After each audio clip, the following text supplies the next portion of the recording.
CoCoTALK is an unscripted live broadcast. Anything can and will happen. The views and opinions expressed by members of the panel and the live audience are their own and not necessarily those of the CoCoTALK show, its sponsors, affiliates, or subsidiaries. Open minds encouraged, sense of humor recommended. If any off-color comments were made, we're sorry. Hi, this is Dale Lear, designer of TRS-80 Color Baseball, and you're listening to CoCoTALK.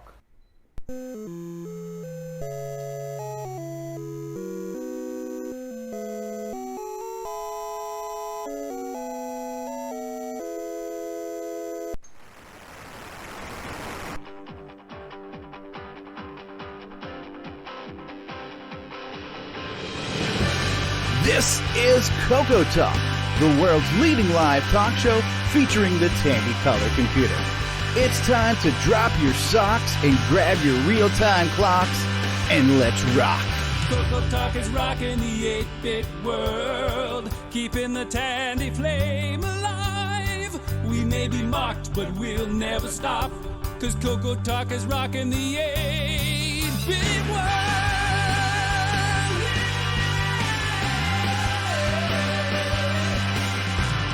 All right, good afternoon, everybody, and welcome to CoCoTALK episode 121. I can tell you what, history is repeating itself because we are going to be live today at Radioshack. Who's excited? I'm excited. Come on, man. CoCoTALK is rocking the 8-bit world, keeping the Tandy flame alive. We may be mocked, but we'll never stop, cause CoCoTALK is rocking the 8-bit world. All right, we're here, everybody. We are here, and I tell you what, we're just going to jump in. We're not going to waste any time right now on small talk, on panel introductions, on any of that crap, because we've got something really excited. Not only are we looking at Joe Burnett right here, which is exciting enough as it is, but over his shoulder, behind Joe, there's a big red R and the words Radioshack. So I'm not sure where you are, Joe. Joe, can you fill us in, our live correspondent? Joe, where are you now reporting live? I am in front of Radioshack in Keller, Texas. This is their grand opening week. I've kind of been, biting my nails, getting ready, for the weekend to get up here and go in. And spoilers, I've already gone in and taken a tour. I'm even more excited now to share it with you than I was coming up here. So, if y'all are ready for the tour, I will walk you up there and show you around. Excellent. Yeah, do that. And those who are not Joe Burnett right now, if we can mute some of ourselves, because I'm hearing some like microphone grating noises right now. So let's do a little bit of self-muting while we... here we go. We're walking up. Okay, I got to wait for the cars to go by, but hopefully you can see the sign. Yes. There. I'm going to walk up towards there. Hopefully I don't get run over by any cars. This is a grand opening weekend, so all along the streets, out here in the shopping center, we have grand opening signs now open. In the front of the store, we've got grand opening. And what you'll see when I first go in, we have a raffle table because they are giving away a big 65-inch screen TV. Oh, wow. So I'm going to try to not... Looks like there's a decent number of people here. There are. There's the TV that they're giving away. Nice. It's not a realistic brand, though. No, it's not. Maybe that's in the future. So we've got refreshments. They got Pepsi, too. Oh, look at that. It's an R2-D2 looking dude, a green one. Yeah, he's been running around outside, so they must have had to round him up to come in. So what I'm going to do, there's a lot of people in here. I'm going to walk back towards the back of the store and kind of show you, start walking this way forward.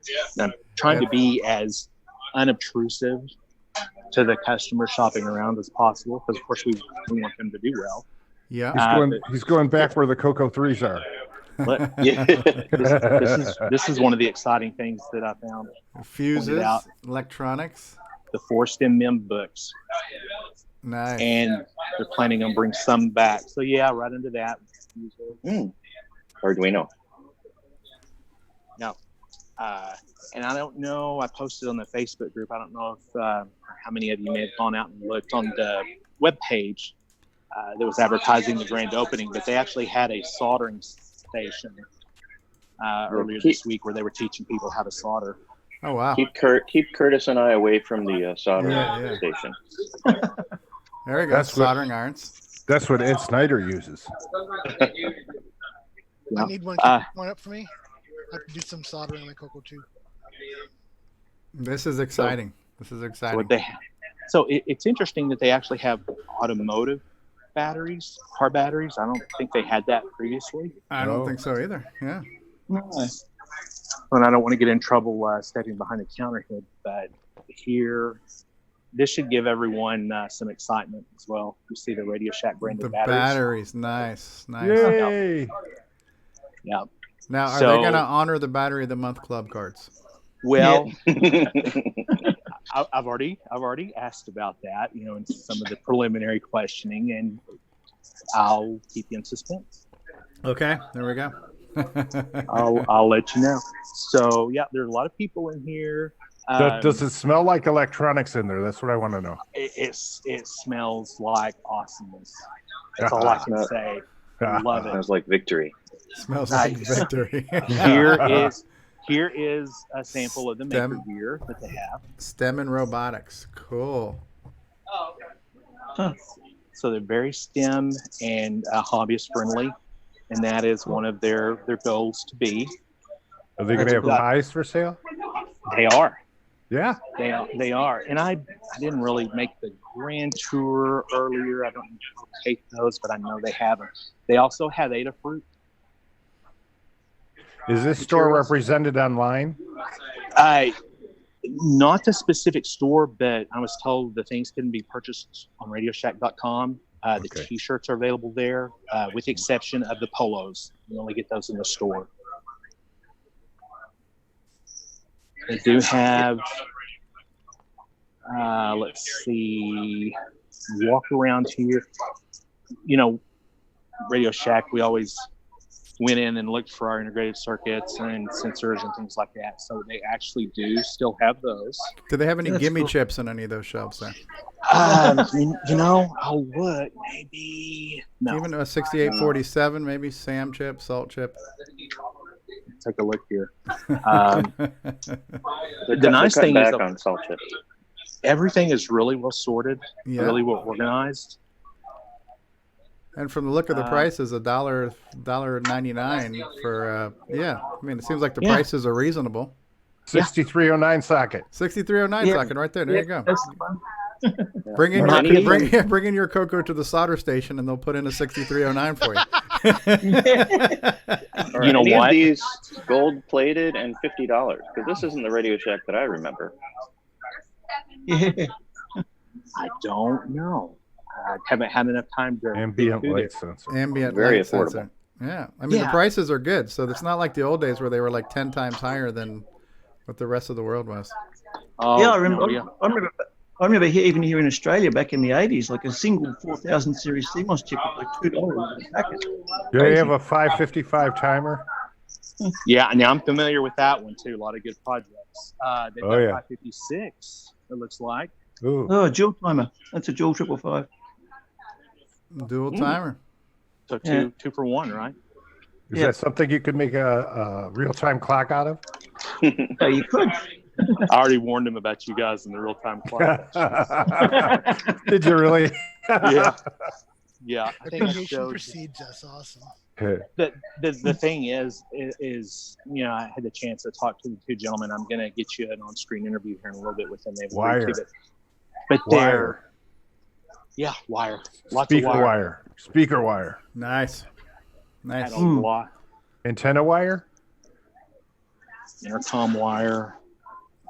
All nicely labeled. Wire and Hey, cable. do they have any of those RF jacks that we can put on the back of our CoCo? I don't know. The F adapter? The F, yeah, they should. I'm sure they would. Coax to F type to coax adapter, or whatever it's called. Yeah. RCA to F type, whatever. That's it. Might be over here with all the antenna accessories. Okay. Yeah, I mean, you got your wall plates here, so you can do There's a lot of gold there. A lot of gold. There's gold in there, Hills. Look at that. We got our coax splitters. These are the things. R2D2 in the background. That was R2D2. Okay, cool. It was. Maybe we'll get a chance to have him perform here in a little bit. Of course, they've got contemporary products. I mean, they've got the TVs, they've got the sound bars. I mean, you go into a Radioshack, you want to be able to get good stuff, recent stuff too. So, Universal remotes. America's technology store. Yeah. Exactly. I saw an RCA breakout there, the yellow, red, and white RCA output. Oh, yeah. Back over here with the TV stuff. Yeah. Is there a HDMI thing there? Converter? Did they carry the switcheroo? Yeah. Right on the shelf. Talk to Jason, get that in there. Yeah. Only in Uruguay. System when you're there. I think Ron was asking about the HDMI. Yeah, they have HDMI cables there, Ron. Is that what you're asking about? No, converter box. The SCART to HDMI converter box? Yeah. Oh, okay. Probably So not a check large demand for that at a Radioshack. That's USB to So notice HDMI. USB to HDMI adapter. Yeah. Radioshack branded. Radioshack branded, nice. So you have all of these things like an HDMI A to HDMI C adapter, swiveling, and then you have interesting stuff. Of course, you have the cable kits. But looky here, I mean, you don't see things like this when you walk in. What does this say? To another store.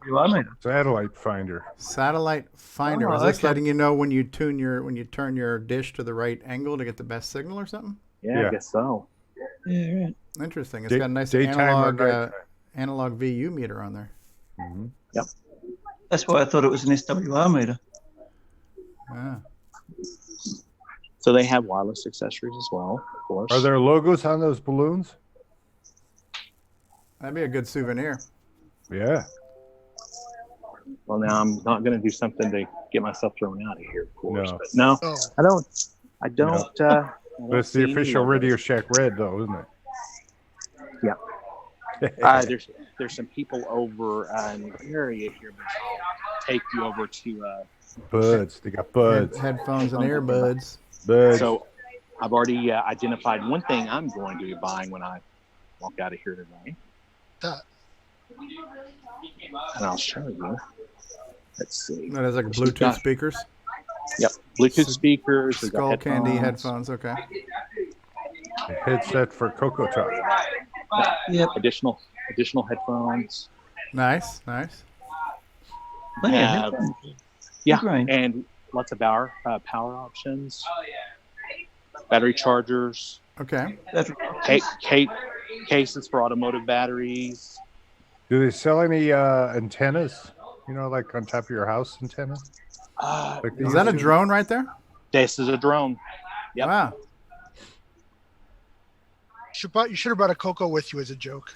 You know what would be neat is if at Christmas time they have the RC cars and stuff like they used to have back in the day. Oh yeah. That was a big thing.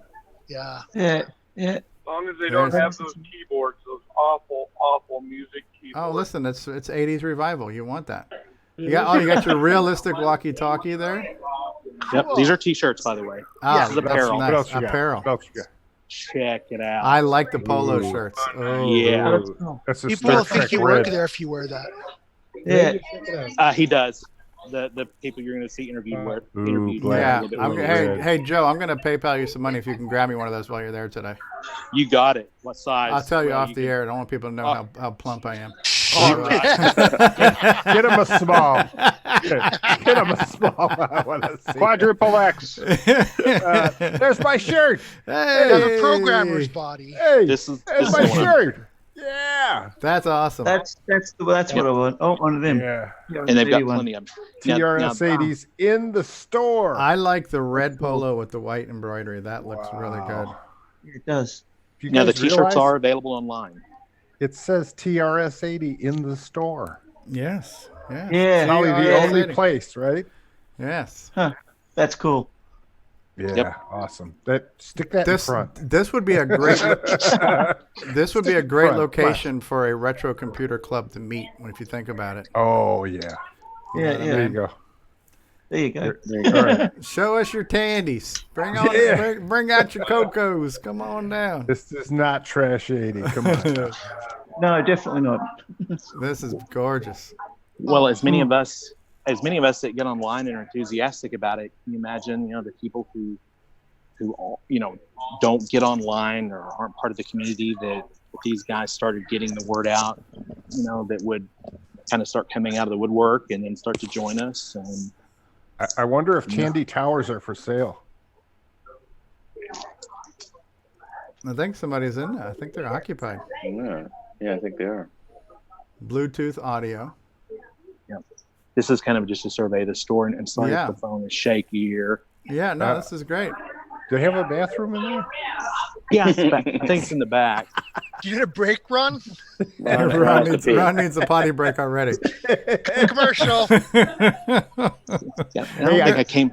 Ask them if they have adult diapers and if they can send some to Arizona. So. Yeah. I used to do window lettering for Radio Shack. Do they have banners in the windows or anything? AM, FM radio. Oh, nice. Yeah.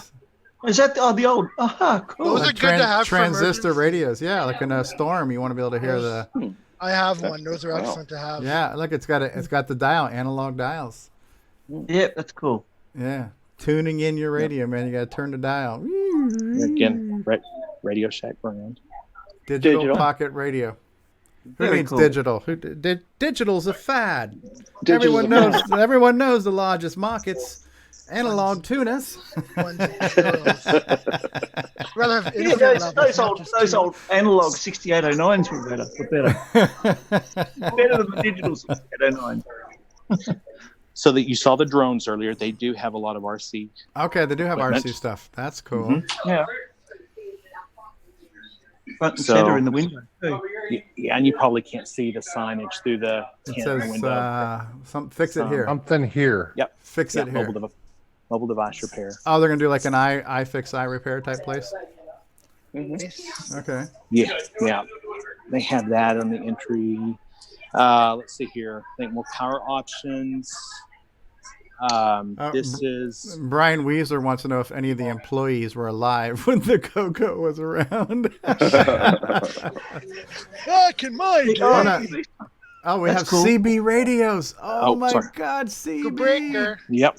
Breaker Well, one you nine. saw those 20. Midland walkie-talkies, right? Yeah, scanner. The police scanners. 27 meg stuff. Now, see, I used to have one of the Bearcat scanners, and I One remember with the crystals. Yeah, no, it was touch button digital like this, but I remember I could hear the police back then. But back in the late '80s, early '90s, how we started getting cordless phones, in the house. And I still remember 46.610 megahertz to 46.970 megahertz was the frequency range that those things transmitted on. And Oh, the old ones with the telescoping metal antennas. Yep. Oh, and you could basically eavesdrop on that channel. CoCos are 1 megahertz. So they do have home phone stuff too. Okay. For Splitters people and who all kinds of stuff. have POTS lines. So yeah. Do they have an acoustic modem? Yeah. They probably got more. Probably have more phone accessories than actual landlines still exist in the United States. So. Well, but services like Vonage. Yeah, you still need just a plug this phone stuff into to it. plug into that. Yeah. Yeah. And like so- seniors and stuff, they're still used to the old-fashioned phones. So. Yeah, exactly. And some of us will be seniors soon. So. They have any rotary dial. Come to speak of that, do they have any hearing aids or anything? Hey, what? I don't think rotary dial even works. So No, it wouldn't. No, they just have buds. So yeah, we got some extension cords and some jack outlet extenders and stuff. I mean, these are all the things you would want to see in a Radio Shack. And this is the kind of stuff where instead of going into a big department store and having to go all the way to the back for a limited selection, you can go to a store like this and just have the things you need. And from what it looks like, the prices are reasonable. I think that's the biggest challenge right now. You're competing with the internet and you're competing with Walmart and Target and stuff, So as long as your prices are in the same ballpark, the convenience is great. Yeah, before you go to Coco Fest, you go in the Radio Shack, get yourself a shirt, a pair of buds, and you're on your way. Yeah. Hey, Lloyd Thompson wants to know if they have any of the science fair kits, like those 101 electronics kits for kids and stuff. I look cool. Yeah, I had several. I still have. They used to have one called the microcomputer trainer. I still have that in my attic somewhere, and I looked up the processor on it. I think it has like 200 or 300 bytes of memory built into the thing. But I got that in the 8th grade, so that was like an 86. Digital storage. Okay. Curtis is asking how they are price wise compared to something like Best Buy. From what we saw on a few things, they look like they're in the standard retail ballpark. Like, look at the price on an SD card real quick there, just to see. So we're looking at $10 for how much? Okay, so a 16 gig for $9.99. That's reasonable, right? So that might not be Amazon price, but that's still as good as you're going to get at Walmart or anywhere else. So How much are those DVDs down below? Did that say SD Wi-Fi adapter on there? The top line? Yeah. It's just the adapter. You can put the small one in the larger. No, it's right to the right. Right there. It says just to the right of that you're looking at now. This one? SD Wi-Fi adapter. with adapter. With adapter. Yeah. I thought it said Wi-Fi adapter from a distance there. Okay. So that's the micro to the standard SD card. Okay. For a second I got really excited. Dude, if they got the Wi-Fi SD cards, that's awesome. If you buy it and throw it in the air. Yeah, anything's Wi-Fi. It's airborne. It's an airborne SD card. Clock radios. Yep. Travel alarm clock. They have any of the flippy ones, like with the like in Groundhog Day? Let's see. I don't think so, but they have the they're ones, all LCD or LED. Yeah. I don't see any flippy cassette ones. tapes. Yeah, they do. Oh yeah. Oh, cassette Look at that. Oh, Cassette tape. Maxwell too. Good stuff. That's awesome. Yep. Let's see. I think I've about covered. Need a head cleaning kit. Do you have a head cleaning kit? A head cleaning. What about a demagnetizer too? A head demagnetizer tape. Yeah. Have I got the CCR 81s there? Something caught my eye, and I came over here. I thought one of the cassette tapes had come loose, but actually it's just the ribbon on the balloon. Oh. You would have had to get out your pencil. You get out your pencil and coil it up.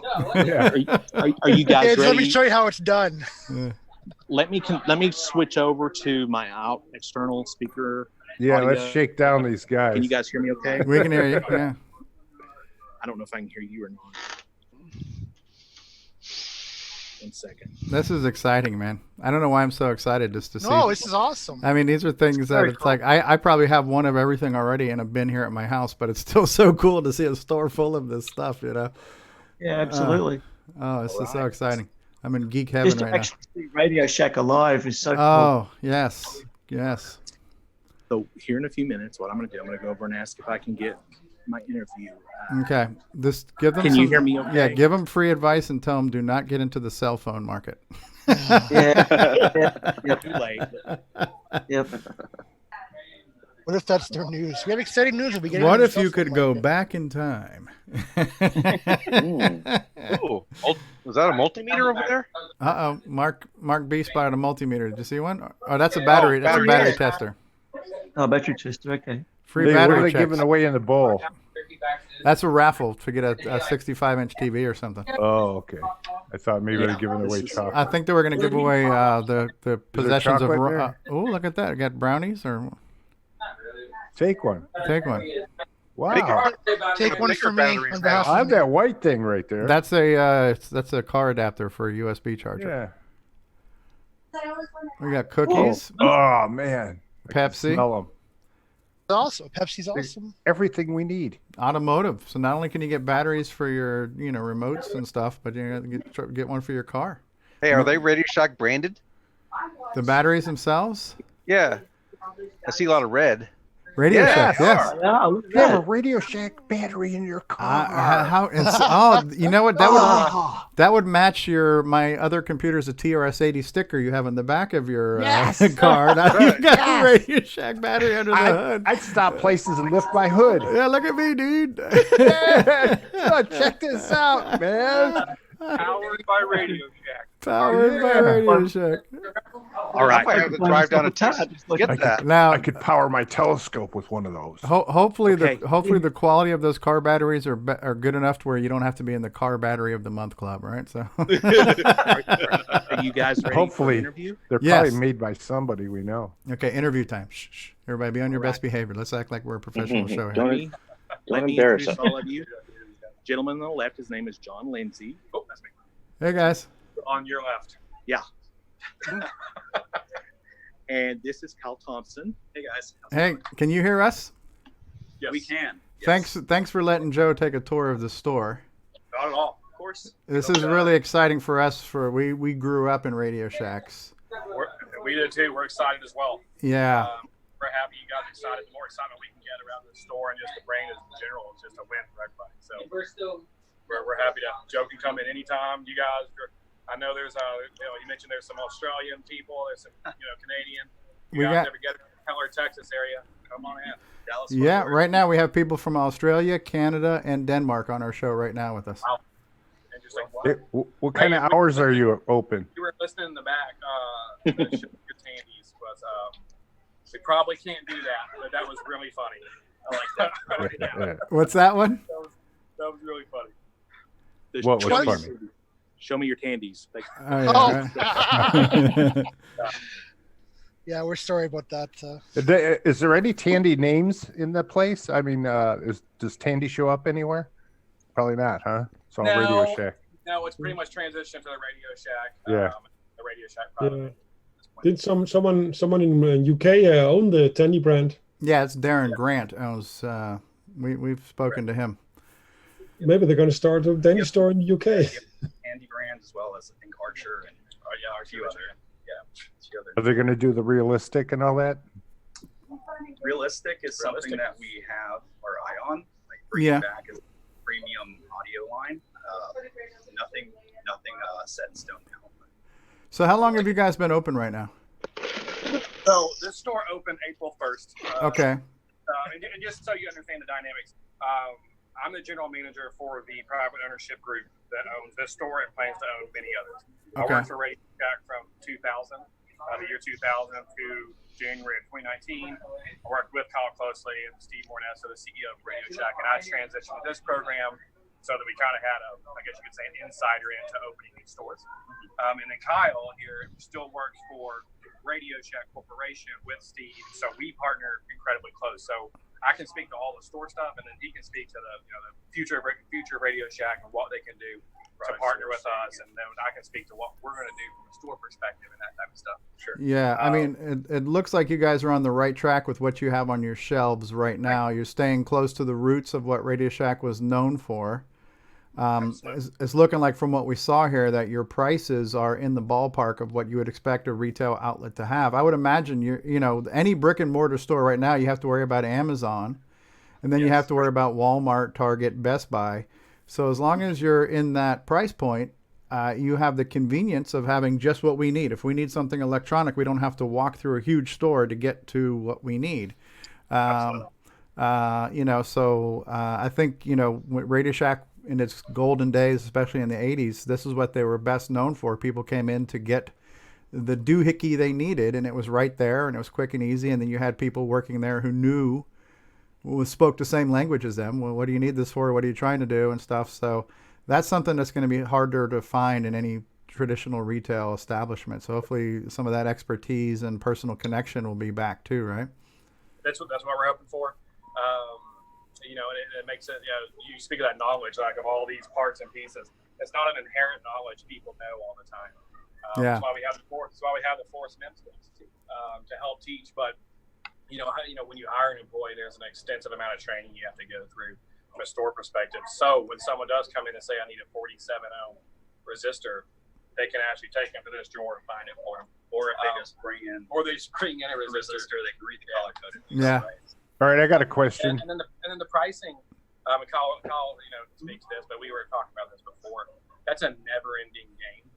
You're absolutely right. Amazon is a tough competitor. It's a never-ending game we have to play, especially with the world of tariffs, as those come on and off, and more recently it's been on. We have to watch what we can do. We try to limit the impact to any sort of customer, even with tariff-based increases. But yeah, the pricing game is never-ending. There's 10,000 sellers, 10 million sellers on Amazon. Yeah. We just have to beat them all. We have a ton of SKUs too, so. Yeah, I mean, the old corporate philosophy was you had to have a 40% margin on something or it wasn't on a shelf. So, I mean, those days are gone, right? So. Definitely some stuff we don't make 40%. All right, so guys,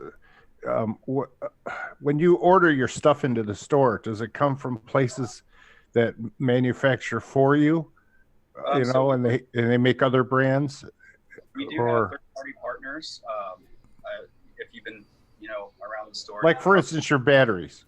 They got Radioshack on them. Yes, we have a manufacturer in Asia that produces our batteries. Oh. Radioshack private brand. We bring them into our warehouse in Fort Worth and distribute them to our dealers. Of course, we sell through Radioshack.com. So you guys are the same umbrella as the website too.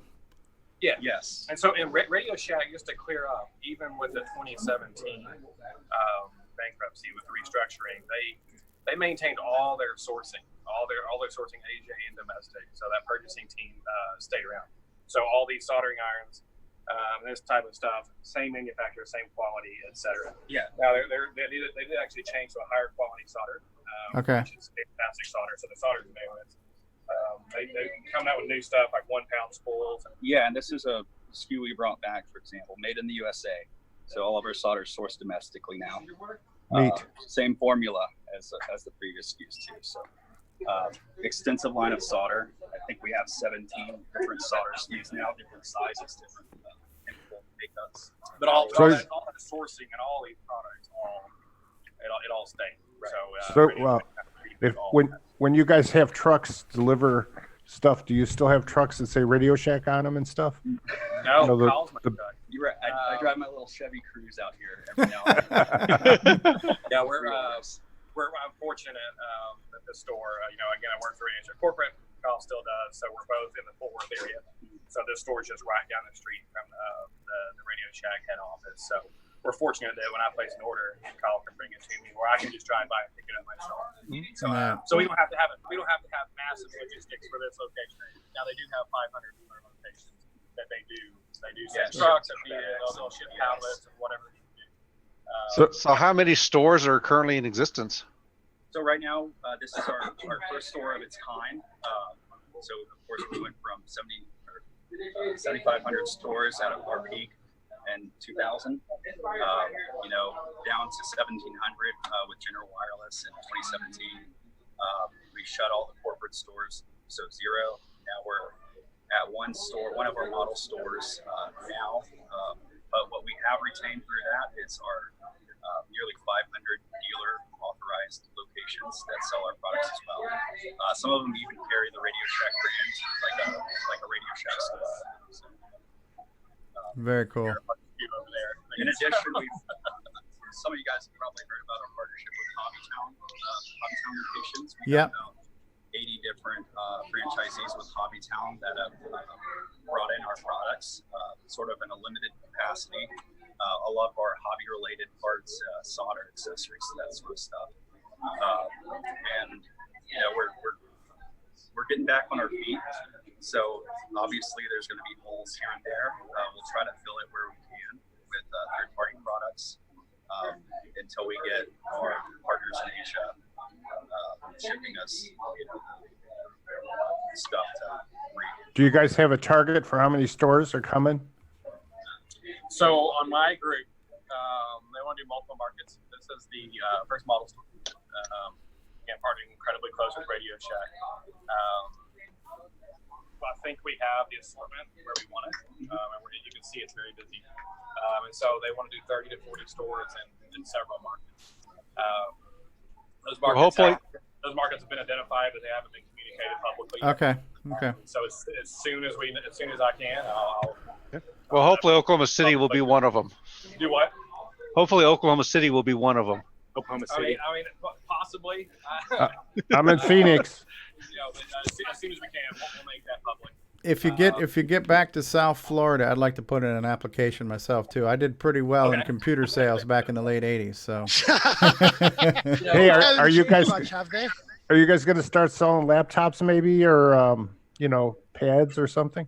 It's not really nobody really comes to Radioshack for we used to, I mean, I have an opportunity to sell it, I guess. I can sell digital cameras and all that stuff, but my passion, and I know Kyle shares this, it's the toys, it's the DIY and STEM.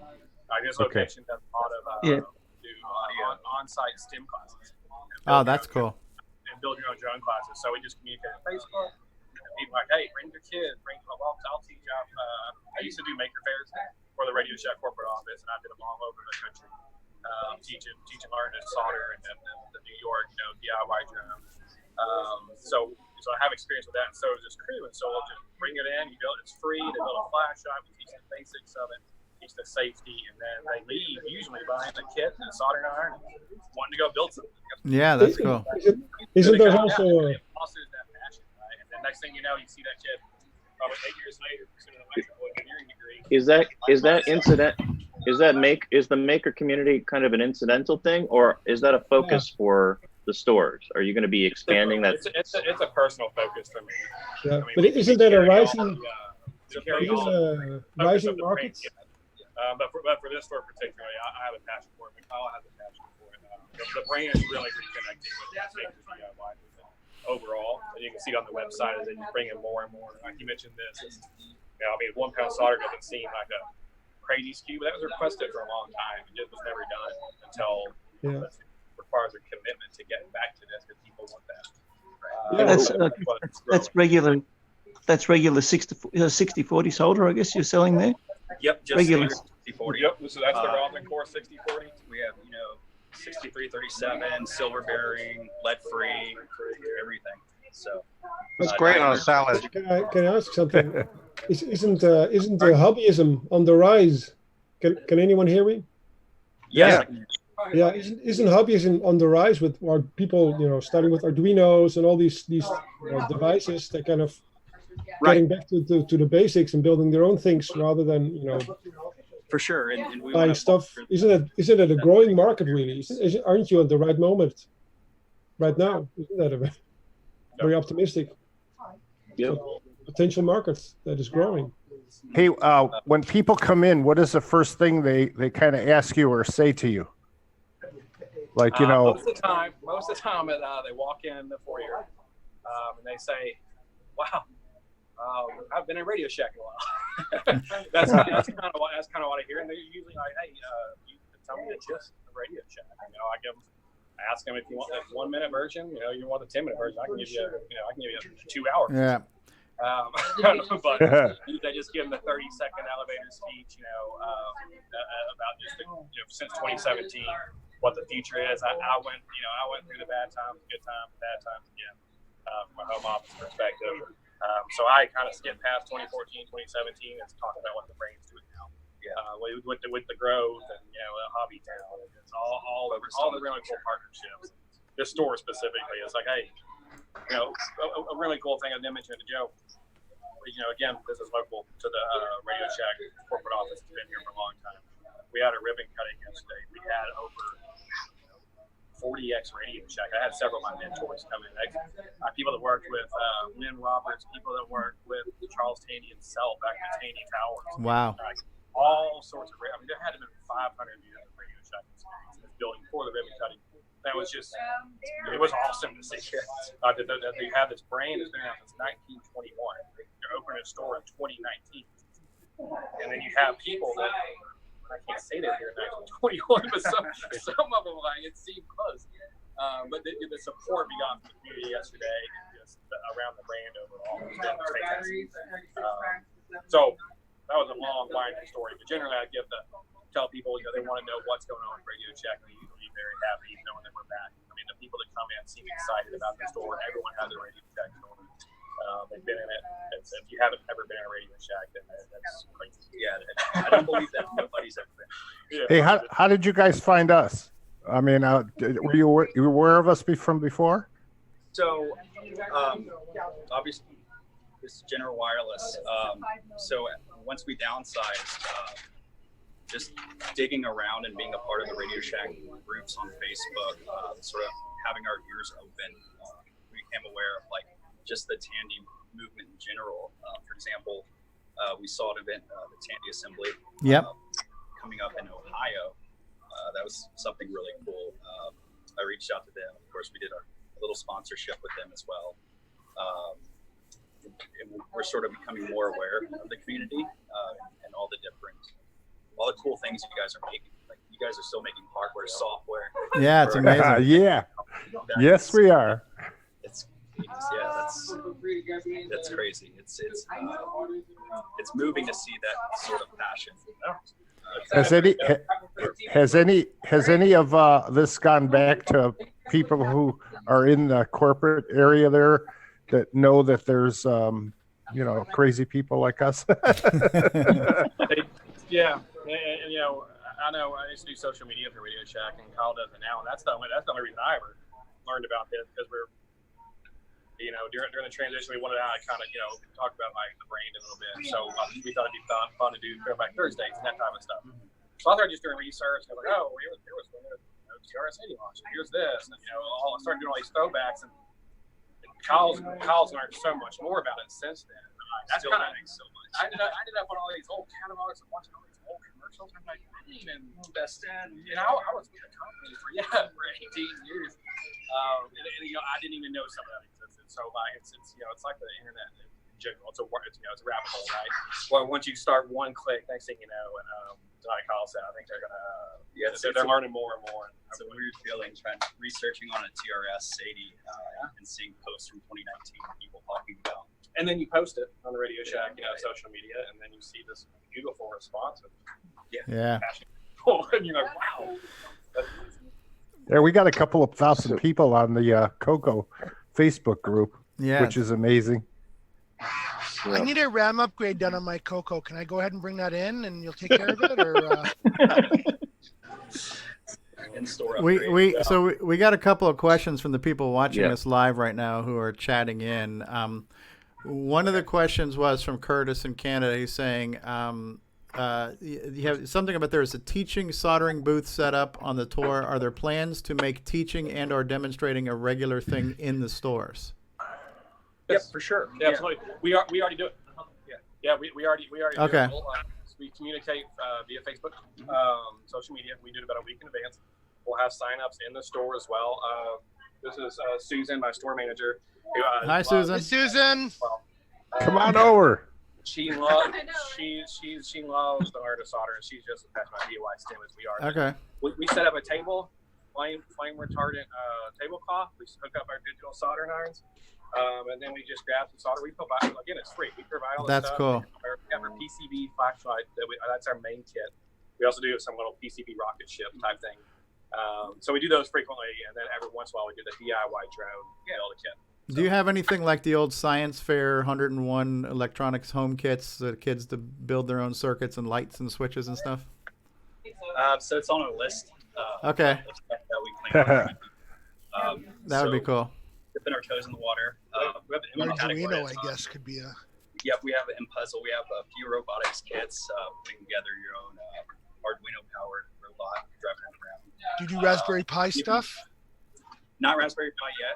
We've recently partnered with Adafruit to bring in some of their products to our Radioshack.com as well as the store. We have some stuff on display, not for sale just yet. Still waiting on the stock to arrive, but that should be. Adafruit would be pretty hard. They have some of the Circuit Express playgrounds that are wonderful. Yeah. Introduction has all sorts of sensors already built in. It's a great let's playground. Yep, it's a circuit playground. Well, somebody asked, about laptops or computers like that. I mean, people are taking the Raspberry Pis and making computers, or putting them into a laptop form factor. So, maybe to answer the question, yes, in a way. Yeah, this is going to be big. Yep, I think so. Yeah. It's a unique experience that you can't get in the other store. Are you guys going to do the Battery of the Month Club? If you bring in your Battery of the Month Club card, we'll slip you some batteries. You slip us some batteries. I got. What about beach balls? We need Radio Shack beach balls. This store does a loyalty program as well. Yeah. So you just sign up, and it's very similar. So like you can get a free pack of batteries with. Okay. And you get a point for every $1 in a pack of batteries. You're right. I think we're, we focused on building some more rewards that we haven't launched live yet. But you get $5 coupons, $10 coupons, whatever it is, like free t-shirts. So we're still adding on to the loyalty program, but it's kind of similar to Battery of the Month Club. That's cool. Right. We want to keep people coming back. That's the most important piece. And building that connection with the customer. Right. Would you guys consider like letting a retro computer club come in there and have a club meeting once in a while, like inside a Radio Shack? I don't know if you have the room for it or not, but I think it'd be so cool to bring in some old computers and have them set up in a Radio Shack store that people can come in and see and touch and stuff. If there's one local, like we yes, Joe might have showed it. This store specifically, absolutely. We have the large foyer. Okay. That I've kept open for classes and events. We reached out to the scouts and local the robotics and electronics team. Hopefully with school starting, I can have a robotics team come in here and I'll provide them. I'll set up tables and I'll be like, hey. Now, obviously, if I can't just give them soldering stations, we still have to run a business, but I will provide them a space and if there's a local robotics stuff, I'll test them. That'd be fantastic. Well, I think the story that a lot of us have is very similar. Where when I was a 12-year-old kid, I hung out. I lived in my corner Radio Shack store. I mean, I was that kid that wouldn't go away. But the store managers were, I don't know if it was deliberate or not, but they didn't see us as a threat or as a problem. They saw us as somebody to nurture. And my story was I grew up in that store. I grew up on the first black and white TRS-80. I grew up on the first color computer. When I got old enough, that was my dream job. I ended up working at the Radio Shack that I grew up in as a kid, and I sold a spit ton of computers because I was the computer expert at that point. I had been living that world for like 6 or 7 years, and I can't tell you how many Tandy 1000s and color computers I sold and the City Line credit card deals that I put through. And there was a culture that Radio Shack had that nurtured people who wanted to get into something, the computers or the electronics or something like that. And you didn't get that at Sears. Nobody hung out at Sears to learn how to use the Atari, but we hung out at Radio Shack to learn how to use a Tandy or a TRS-80 computer. And it launched careers. Like I'm an IT guy because I grew up on a Tandy computer. So I'm hoping that culture is something, it sounds like you're doing that. And it would be great to see a next generation of people who hung out at the Radio Shack that got into a field of work. Your career started because that Radio Shack manager took the time to, again, foster that DIY. Yeah. That mentality. Again, I know the Radio Shack ran the home office. I know that's what they're doing. I know that's what I'm committed to. I was similar. I was a musician. I was telling Joe, I was a musician. I wasn't really into computers, but always had to change the pickups. Always messing with my electric guitars, learning to solder and stuff. And then the next thing I know, I was always going to buy 9-volt batteries and pedals. So next thing I know, I just got a job there, just like you did. Just got a job there. Yeah. Like, this is easy. I'll be part-time, and I can be a part-time, and I can be a musician, and then I can get almost free 9-volt batteries. They're like so cheap with the employee discount, and then all it was just working. Next thing I know, 19 years later, doing an interview with the CoCo world, and how you guys can tell you're doing good. Still love it. So how you can tell you guys are doing good is if you have you come in the morning and there's a lot of nose prints on the windows. Prints. That's what I used to do, is go along and press my face against the window trying to look at the computers. One thing that would be kind of good for Radio Shack is, the internet, when it came out, tried to kill Radio Shack almost. If Radio Shack could embrace it, like with the maker community in your soldering station, have like a project of the month, has a list of all Radio Shack components that the kids could come in and do, maybe that would be kind of cool. So we actually, it's a fantastic idea. We have this. Look at that. We just got our sign. Now we have a list of projects with the components, and with the exact components, and we're going to do exactly what you're talking about. We don't have it set up yet. We were getting ready for the grand opening. The signage came in kind of last minute. That's so cool. Next month it's a nuclear reactor. It'll be a Flux capacitors. How to build a guitar pedal, how to build, a theremin, how to build whatever you want to. That's cool. How to build a flux capacitor. Yeah. I don't know how to build one of those yet, but we'll get. Yeah. We got the batteries. But yeah, no, we're gonna do exactly what you're talking about. We'll make it a bundle, and then we'll change it monthly. Kyle and I have a list. Yeah. We just got the sign 3 days ago. So. Right. We mostly get to stuff like Arduino-based projects, just basic starting courses. Ideally, we don't expect our employees to be, electrical engineers, but we want them to at least know the basics and help support them. Ideally, it would be beginner and intermediate, right? So Yeah. you have no real-time clocks. There are also many YouTube channels that have these little tutorials and programs, projects. Like anyone who's seen the Ben Eater guy on YouTube, he's amazing. Yeah. Well, and there's Instructables. Radioshack had a whole lot. We had actually a large website on Instructables that had all sorts of projects. And if you go onto the Instructables website, almost all of them say it's Radioshack part number 271 0341. And it just lists the Radioshack and became synonymous with obviously. Awesome. So cool. That's what we're going to be using, and that's what we hope to get back to, and putting up Instructables, and also provided the install. Building new kits too. Building new kits, yeah. Yeah. Well, we certainly appreciate all your time. I don't know if we're taking you away from more important business, but I want to respect your time. It's been a crazy weekend. It's been a busy store. Yeah. With a grand opening, and I appreciate y'all taking the time. I'm glad y'all excited. What can we plug for you right now? What's the Facebook group, and is Radioshack.com is the website, right? Radioshack.com is our website. We have a Facebook group for Radioshack at Keller Town Center. Obviously, we have the Radioshack main Facebook page. John posts on the Keller store page. I post on the National Radioshack page. Okay. Make sure you like us. Yeah. Follow along with what we're doing. Yeah, follow both. You can see, Kyle does really cool, like I said, from the national page, like what they're doing as a brand and how they're growing, and then you can see kind of what's going on in the store with the learning solders and when we do that type of stuff. And hopefully, send someone our way. Hopefully, you'll see some robotic groups. Hopefully, you'll see some some teams in here, or even like you said, a retro computer group that comes in. Yeah, I think we're going to try to arrange a pilgrimage. We're going to get all of us together, and we're going to come there. We're going to ride camels and stuff, and be like coming to see baby Jesus in the manger when we come to Radioshack at us. The wise men are returning, so this would be awesome. Buried resistors, capacitors, and if y'all make it, like let us if y'all even are on the way. Let us know. We'll roll out the carpet. We'll find something cool. On the grand opening so far, the furthest someone's traveled is from Georgia. But by the way, that's a pretty good way. Pretty good ways. Yeah. We have North Oklahoma. So if someone comes from out of country, you would definitely be the largest. Furthest distance travel. From what we heard, we know that you guys will go far. Yeah. Yep. There we go.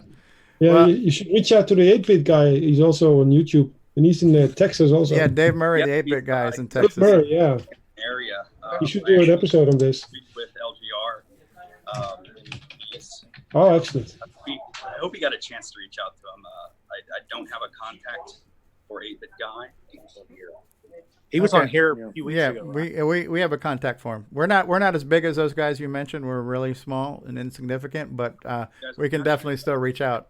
We're growing. We get new people all the time on our website that just grab the CoCo 2 and they're all excited.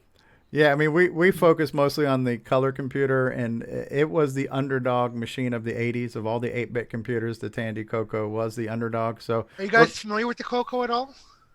I played around with a Model. I think it was the Model 2. We had one. So I come from a dealer store, a little south of Houston, Texas. We had one in the back room that I would occasionally play around with. We had a few software programs, like a calculator or something. But it was just so cool just to play around with it. Did he say spectaculator? Really dive in, to the intricacies of it. But my experience was, and then the CEO, the executive boardroom, we had TRS-80 set up, but I didn't know it worked yet. So. Yeah.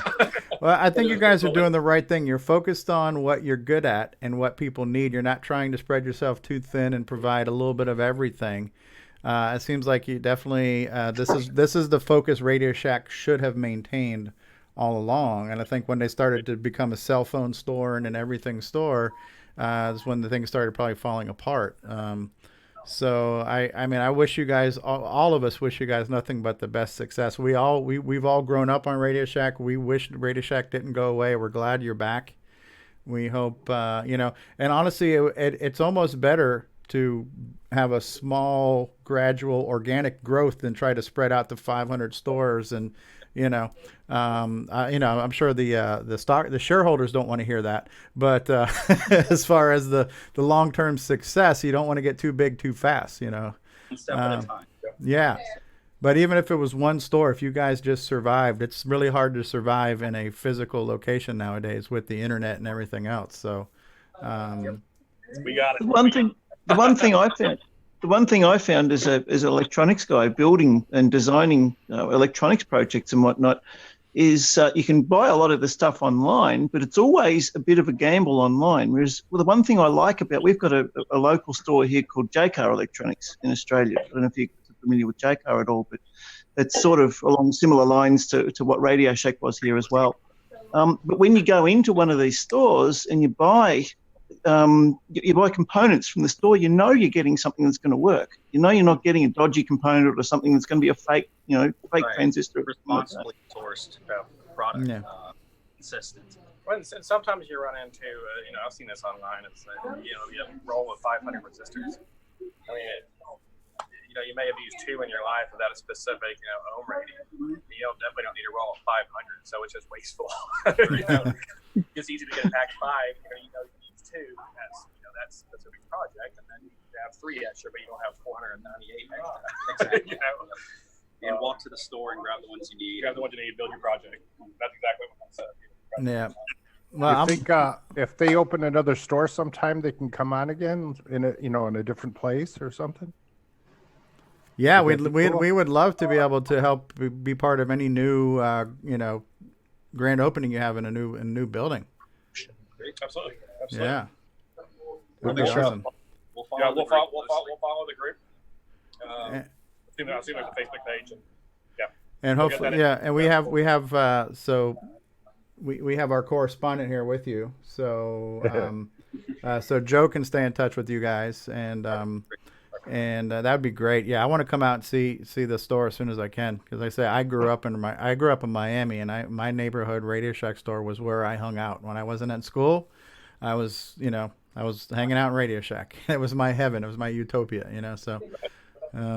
Need to refine and grow and make it a place everybody. We'll get to Miami at some point. Yeah. Awesome. I myself don't want to take any more time. I appreciate it. Anybody else here have any more questions for the guys? Anybody in the audience got any more questions for him? When is the CoCo 4 coming to store? Oh, we want to know when the CoCo 4 is coming. So that's the machine that never. Right. Somebody shared a mock-up of a Model 4 TRS-80. Kowalski's, he's beautiful. Oh, but I do have one question for you. Were you guys involved with Stranger Things when they had the mock-up Radio Shack store? Did they get a hold of Radio Shack corporate in order to do that for the Stranger Things stuff? Yep. Yeah, that's cool. We communicated with Colin and I, and we provided artwork, images, and that. That's cool. That was great. Even though it wasn't a full store, it was like a little repair shop. It was great to see Did Radio you get to Shack meet any represented. Of those? Did you get to meet the Hulk or anything? Do we what? Did you get to meet the Hulk? No. Hulk Hogan? No, we didn't. We had a. I didn't get to meet him personally. The marketing team, they traveled out to a concept store out in California that they filmed that commercial at. But we did have some, a bunch of cardboard cutouts. That's great. Put them in the elevators so people would. They were life size, so you'd open it up and there's a life size whole elephant in the corner. So we had a lot of fun with cardboard cutouts. We'll need to send you a CoCoTALK cutout. Yeah.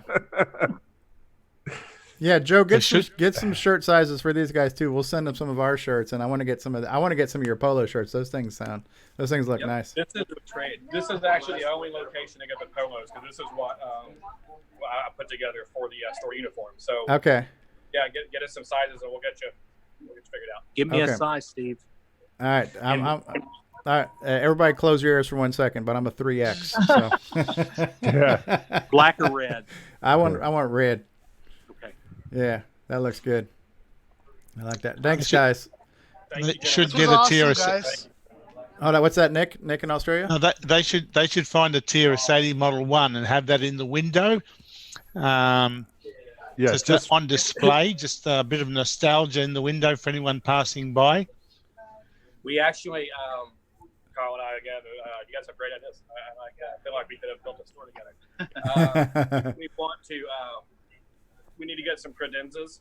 We have some glass cubes because we want to put up we have some retro flavor cube radios and some old realistic type stuff. Nice. Love to have the retro computers. Yeah. Just have it, up against the windows. People walk by and it's old and new, right? Yeah. We're honoring the past. We have some college safe summits at the Radioshack warehouse, that we kept out of the auction and everything. So, but yeah, you guys are right. That's great. Like a little museum display, like a little behind glass. You know what I mean? Like a little curio cabinet type thing or something. So. That's exactly what we want to do. Yeah. We already have That's cool. That's cool. Will it be a black or a silver year for the audio components? Because they used to switch every year. Remember, when you were black or silver year. Red. The audio components, like cassette players, and that 1 year they'd be black, and next year they'd be silver. I think we got it mixed right now, black and silver. Go with red. Hey, you guys! Next year is the 50th anniversary of the color computer. 40th. 40th. No, it's the 40th. 40th. That was fake news. Just check it. Yeah. So yeah. All right, guys. Anything else? That's it. Thank you for your time, and thank you for letting us be a fly on the wall here and see this the was store. awesome. You guys were great. You guys keep supporting us. We're gonna like the page, and then y'all like us back, and we'll do some T-shirt trades, and we're gonna figure it out. All right, that's awesome, and thank you, Joe Burnett, for bringing this to us. All right, I'm gonna go ahead and drop. Yeah, give us your names again, guys, so everybody has that. John Lindsay, and Kyle Thompson. Thank you, John and Kyle, and thank you, Joe Burnett. My pleasure. All right, you guys, have a good one. All right. Thanks, guys. Thanks. So, can we see the R2D2 now? Oh yeah. Oh, did Joe hang up? Yeah, it's gone. Okay. Oh no. Joe, don't hang up. Well, that's a good segue Well, hopefully Joe to will. a guy who makes stuff. That was cool. That was very cool. That was Very, very, very cool. So, yeah, I don't even know where to go from there. But we've had a lot of people in the live chat, and I have not been as much watching the chat as much as I was just watching the screen. So we did try to get to some of your questions for those of you in the chat. So thanks for being here, and thanks for being patient with us. But man, that was better than I expected. I didn't know what to expect. I have to agree. Well, it helps that they were enthusiastic about. Oh, absolutely. I mean, that's who you want to be in charge of a Radio Shack, is people who appreciate the heritage and the DNA and the core of what that store was all about. You know, and they're young. Yeah, and we've had some people join us now too. So Brian Schubring, the Music Man, is with us from the Glenside Color Computer Club. Hey, Brian. Heidi ho. Hey, got a question for you guys. Yeah. September 21st is our club picnic. I was thinking that maybe do something with streaming on here for the club picnic too. Would love if you could. You could just do a tap like what he just did, a phone. I think what Joe just did. Joe Burnett. It's here at my house, so I've got my equipment and. Oh, it's at your house. Yeah. That'd be awesome. I mean, you stream CoCo Fest, so might as well stream the picnic too. You're our satellite broadcast station. Got it. Yeah, gonna have to cut out of here pretty soon because there's the Zerko's all-night flea market today. So all right, and Paul Fiscarelli has joined us too.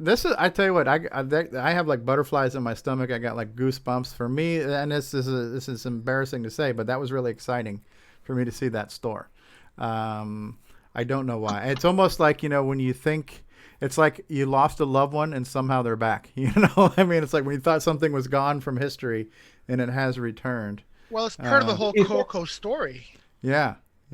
Well, if that's embarrassing for you, Steve, then it must be for the rest of us too. This is a place where we don't have to be embarrassed about that stuff. No. Yeah, exactly. My God. All right. Well, we did things backwards. We haven't done a panel introduction or anything else, but we're going to get to that. And we have another special guest. We have Guru Santiago here. He's also going to tell us about new and exciting things in the world of CoCo. But how about we do this? How about we take a commercial break, and then we'll come back with we'll say hi to everybody who's here, and then we're going to hear about some cool new projects coming up for the CoCo. From Guru Santiago, and we'll hear what the panel's been up to this week and so much more after these words. Man, really, really, really cool stuff. I cannot tell you how tickled I am. How about we're going to start off with a little Nick Marentes on electricity, and then we'll do a commercial, and we'll be back after these words, everybody. Nick Marionettes on electricity. Crikey! Electricity's a fad. The biggest market is with open flame. Brought to you by Nitrous 9, Ease of Use Edition. Hi, it's Curtis Boyle, part of the CoCoTALK crew of people. Hey everybody, this is Bill Noble, co-author of Nitrous 9. You are listening to CoCoTALK Live, the leading live CoCoTALK show. Good day, mates. This is Nick Marionettes, author of such colour computer titles as Donut Disaster, Rupert Rhymes, and Rockstar Pilot. And I am here today to tell you about the world's most fabulous operating system, OS 9. OS 9 and its current incarnation Nitrous 9 is the most advanced operating system ever created. And what makes it so good? Ease of use. I find OS 9 so incredibly intuitive that I haven't once cracked open the user manual, and yet I've been able to create such incredible games faster than the time it takes to sing Waltzing Matilda. Using OS 9, I expect my next game, Funstar, will be done this weekend and distributed exclusively on ROM cartridge. OS 9 forever. Any resemblance to actual events to persons living or dead is purely coincidental. Radioshack has a great gift idea for the whole family. Fast action TV games, and they're on sale. Get this 6-game model for $29.95 or the 4-game model for $21.95. With rising entertainment cost, that's a real bargain. You play hockey, tennis, squash, and more. Easy to hook up and great family fun that lasts all year long. The sale price TV games. Only at Radioshack, a Tandy company.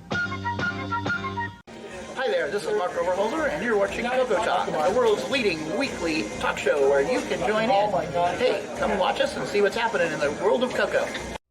CoCoTALK is brought to you in part by Placeblex Dietary Supplement. Placeblex, we think it works, so will you. CoCo c'est le coq champignon, des micros et dans le pion. Pour le jeu, il n'y a pas d'attente, les études, c'est pas bizarre. L'expansion est dans ça, les commandes, tu vas voir ça. Notre CoCo est contrôlable, pour tes cours, c'est bien serviable. CoCo 2 de Radioshack, ton affaire est dans le sac. Un ordinateur couleur qui a de la personnalité. Le CoCo 2 de Radioshack. On solde pour Noël à partir de $149,95. CoCo 2 de Radioshack, ton affaire est dans le sac, c'est toi et CoCo 2.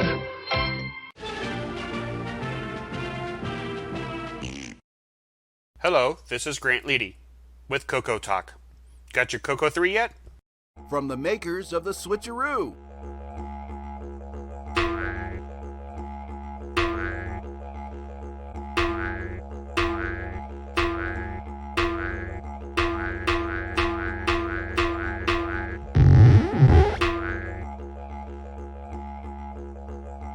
Wallaby cable, Color Computer 3 dual RGB cable.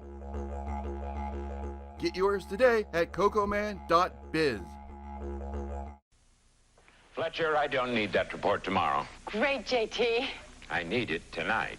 But JT... Fletcher saved $300 on her office away from the office. Radioshack's revolutionary Model 100 computer. It's a word processor, phone directory, and dialer. It even communicates with the office computer. Fletcher, how's that report? Fletcher. Radioshack's Model 100. Save $300 and put it to work. You'll go far, Fletcher. You'll go far.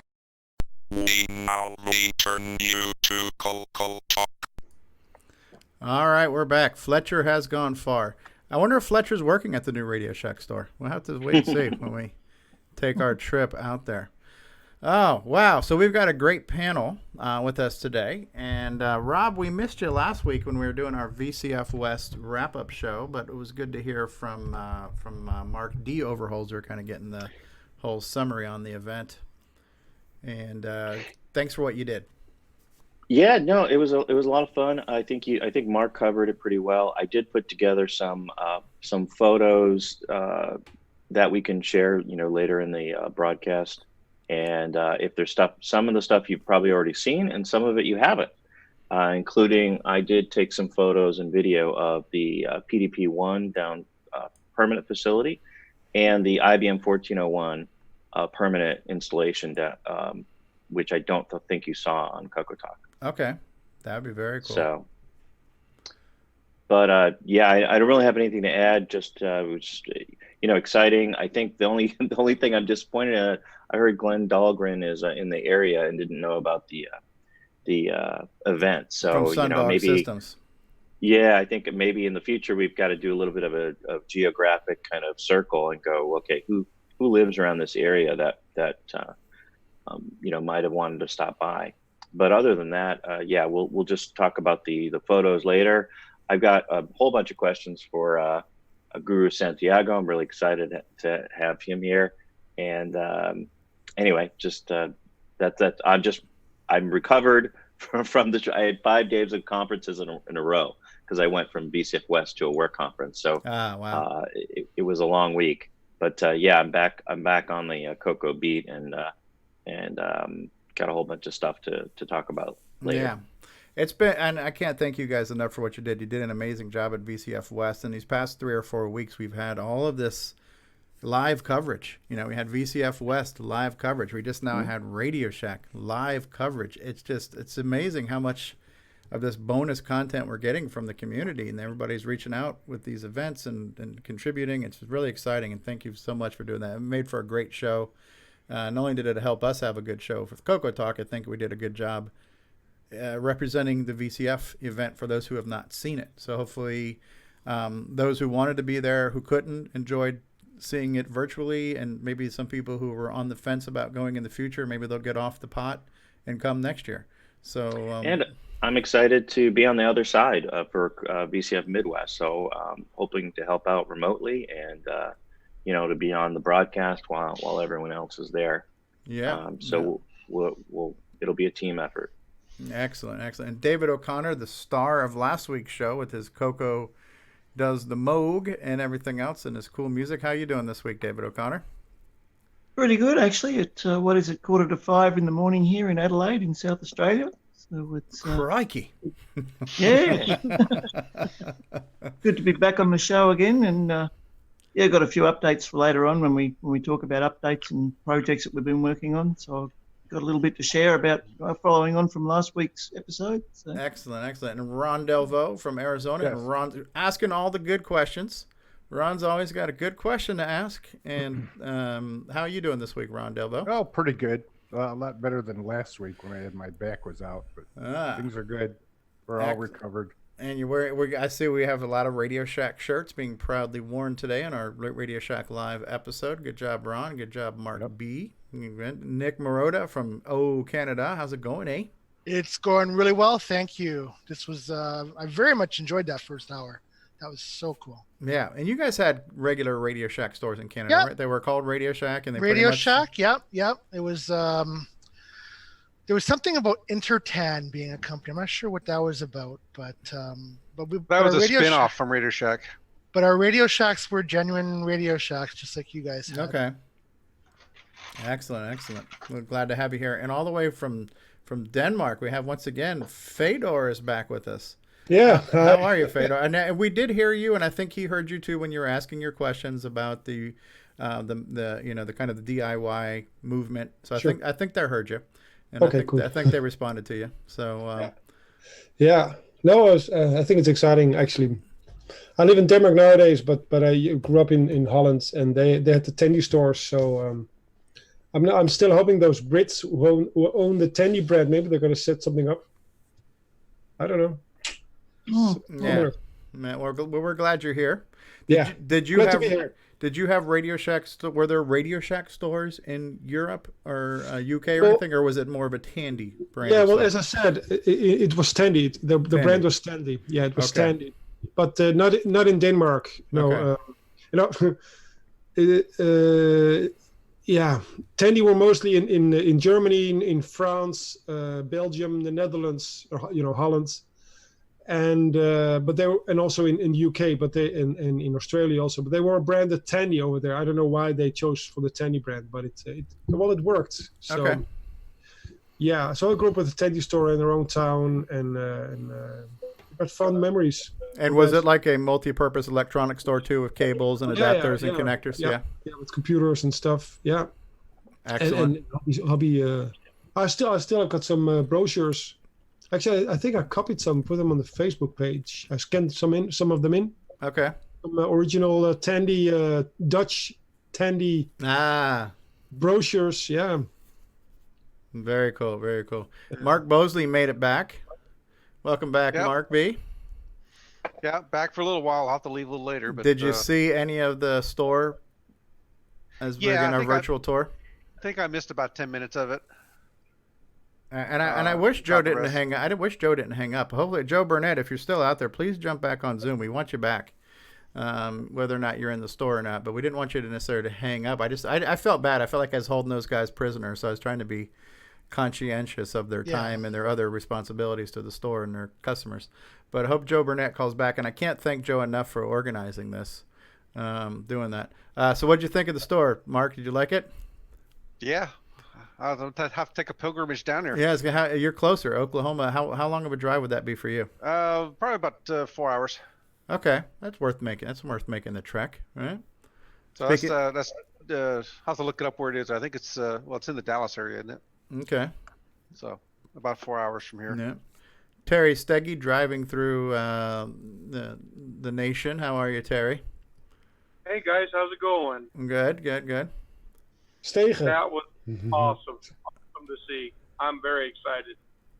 How far away are you from there, Terry? I'm probably about 12 hours from there. Yeah.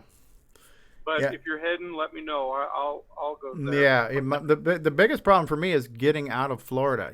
I mean, it's like a 6-7 hour drive to get to the Panhandle. Then I can cut across to the mainland. It's like I'm on that little frickin' floating island. It's just south of the United States there. I was afraid it was your ankle bracelet. Yeah. The whole state's on house arrest. Cool, good. And Jason Reichard, evading law enforcement back there. How's it going, CoCo, man? So far, so good. I'm sorry I missed the whole Radio Shack thing because I really wanted to ask if they still honor the Battery of the Month Club card. They did. They said if you bring it in, they'll throw you some batteries. So. Awesome. Are you going to feed the beast? What are you doing? Yeah, we're going to get some fuel here in a moment, some gasoline or petrol, if you will. Are you on your way to Rax by any chance? No, not this week. Maybe next week. Excellent. And Nick Marentes, how are you, Nick? Hey, not too bad. Or good day, I should say. Good day. Did you get a chance to see some of the store, Nick? And did you like what you saw? Yeah, I saw it all. Yeah, it was good. Yeah. Brings back memories. And the Australian Radio Shacks were similar. They had all kinds of pegboard walls. They were very similar. They were called Tandy Electronics. Okay. Just like in the UK and everywhere else. Yeah. Okay. Yeah, Very it's cool. exactly the same thing. They were pretty much the same thing. They sold all the same stuff. It was the same setup. It was just called Tandy Electronics. Okay. Do Very you guys cool. have the realistic stuff over there? Yep. Micronta and all those And brands. Archer, wasn't that another store brand? Archer, Archer was like the radios and antennas and stuff, right? And Yeah. realistic I still was. have my Archer. I still have my Archer soldering iron. I got it right here. We just been joined by DeBruce. Hey, Bruce. Did you see the Radioshack store at all, Bruce? Just missed it. I'll have to catch it on the replay. Catch it on the replay. All right. Flip flop. And we Missed have it by that much. Yeah, we do have a special guest today who I saved the best for last. So if you thought seeing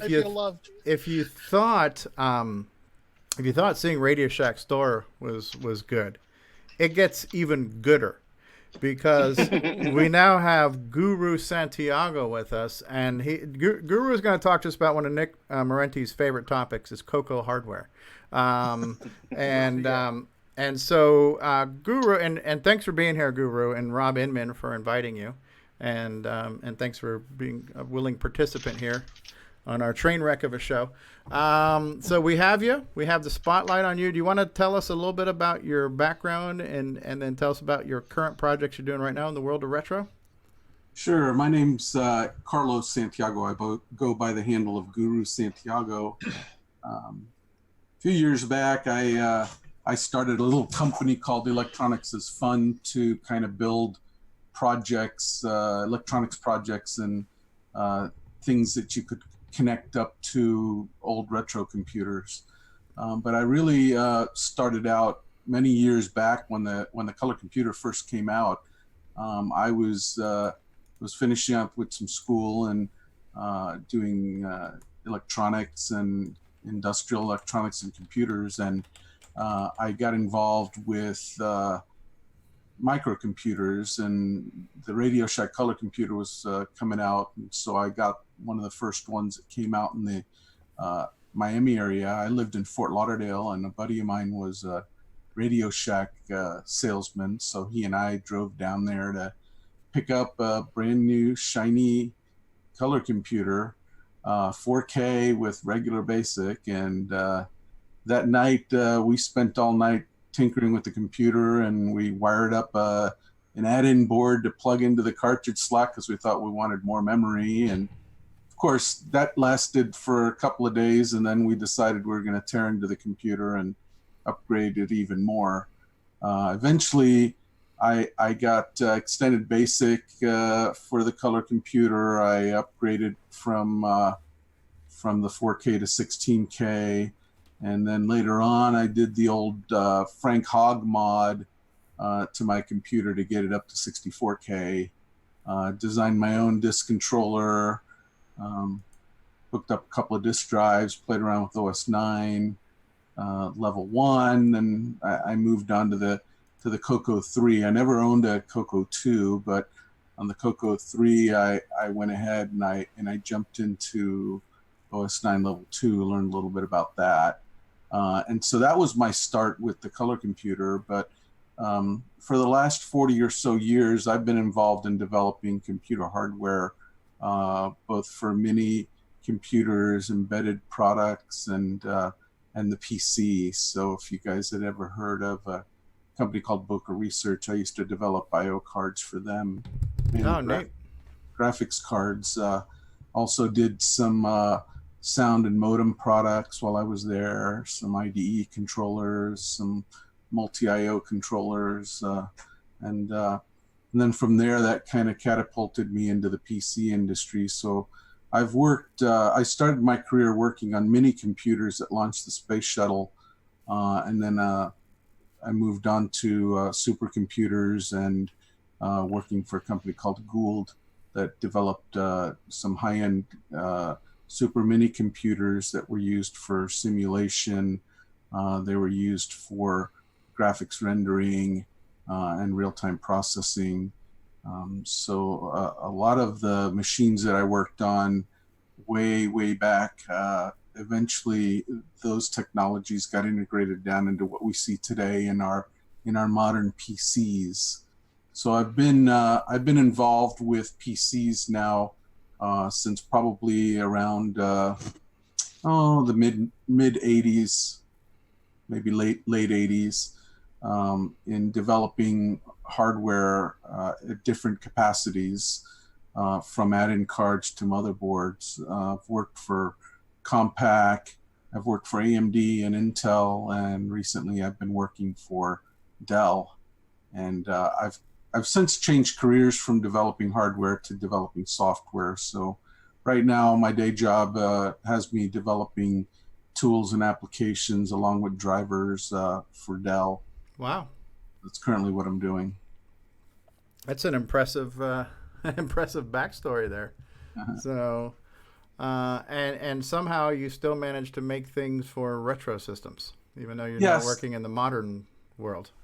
Yeah, so I have a little lab that I've set up a lot of my retro computers, and I tend to work on across the board, not just on Radioshack color computers, but across computers from Commodore and Apple. So my collection spans the gamut, and I believe there's a picture that Stevie can show. I'll bring it up right now. Yeah. Do you still have your old 64K that was 4K? No, but I have a new one that I bought that I upgraded to 64K and extended basic. So I still have a Color Computer 1, a Color Computer 2, and a Color Computer 3. Cool. Yeah, I've got your little garage shot up right now, up on the screen so people can see it. Yeah, so this is part of my collection. Starting on the left, I got a Power Mac, and then I've got an Apple IIe, a classic Macintosh, a Commodore PET. That's a pretty old one there. Then there's my Color Computer 3, Commodore 64, and a PC Junior on the end there. I also have several other computers. I've got a Tenno Dragon. It's basically a Tenno 64, a Dragon 64. And microcolor computer 10, and an Altair clone, and just several other miscellaneous computers. I like to tinker with the older machines because you can actually understand all the inner workings of them. The newer products are so complex that it's really hard for any one person to be knowledgeable across the board in these new architectures. So I kind of enjoy building and testing things on these older machines because it's easier to understand what's going on. Right, and there's a couple things in particular that caught our attention because they're focused on the color computer, and I think that's what got Rob Inman interested in what you're working on too. So yeah, there's a couple of things. Before we move on to that, you just got back from a TI 99 4A conference. Yes, I did. I last weekend here at the local hackerspace, there was a TI, I don't know, like a mini conference or so that we did a little bit of hacking, and there were some presentations. It was interesting. You know, I kind of focused myself on doing a little bit of assembly language programming on the TI 99. While we were there, there were some presentations of a BBS system that one of the members had developed. There was also some demonstrations of other types of hardware that attached to the TI computer. I also demonstrated the TI computer using this product that we're going to talk to about for the CoCo also. It's a Wi-Fi modem product that allows us to connect to the internet wirelessly on just any computer that has a RS-232 serial port. So that's a good segue. So one of the things I know you had posted previously about the Guru modem on the Facebook group, and you probably are aware, Bo Zimmerman created the original firmware for the C64 net, and then Alan Huffman forked it so that it would support standard non-crazy computers, because the C64 reverses the signals, right? Yeah. So your device will support C64, but it'll also support the other computers like the CoCo. So how does that work? How do you how does it know? Can you set the mode to C64 mode? Okay, so let me kind of go back a little bit just so that you get a full history of what's going on. So Bo Zimmerman's a good friend of mine. He runs the local Commodore Computer Users Group, and he and I collaborate on a bunch of projects. In fact, I'm going to his meeting tomorrow to show some software that we were playing around with last week on the Amiga 2000. And so Bo and I had gotten a discussion a couple of years ago because he had purchased a modem for one of his Commodore 64s. And for those who don't know Bo is an avid collector of Commodore products. He's got a lab with just about every Commodore computer that was made. So he was struggling with the fact that he had spent about $120 on this modem, and he was not happy with it at all.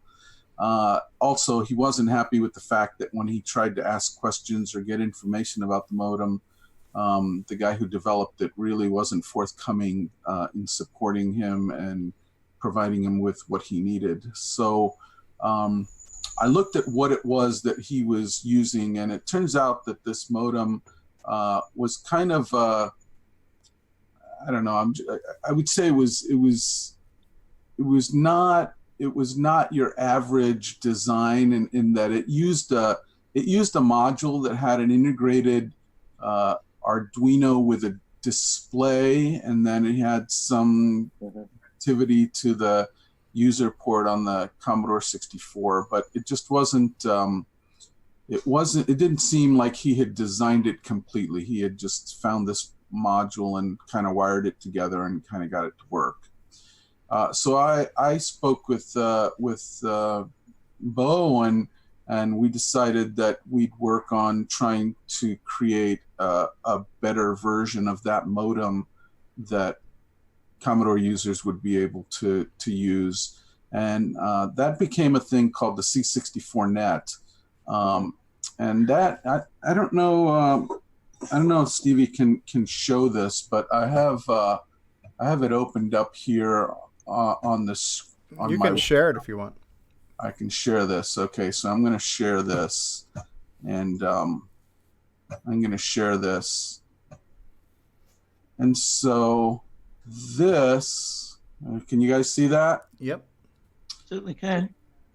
Okay, so that is the first modem design that I did for the Commodore 64, and I worked with Bo in that he was interested in this modem, and so I told him, I said, I'm more than willing to design this thing for use in the club, and as long as I can get his support on developing the software. So he and I worked together. I developed the hardware. He did the coding for the modem itself, which in this incarnation uses a ESP8266. Mm-hmm. And the interesting thing about this modem is that it allows you to run on a Commodore 64 that's usually restricted to about 1200 baud. It lets you run in a mode called up 9600, and it allows you to run at 9600 baud on a Commodore 64 wirelessly. So it's a product that had been well received. I built many of them and sold them to the members in the Commodore community. But I was also working on a modem that I wanted to use in my lab. And so one of the things that I wanted to be able to do is to have some amount of local storage, and I wanted to be wireless so I didn't run a bunch of cables. And so what I came up with was this product that I call the Guru modem. Let me see, do I have it here? I don't know. Let me see. I may just have to bring it up here. Yeah, I'm just Electronics is fun. You're talking about your website?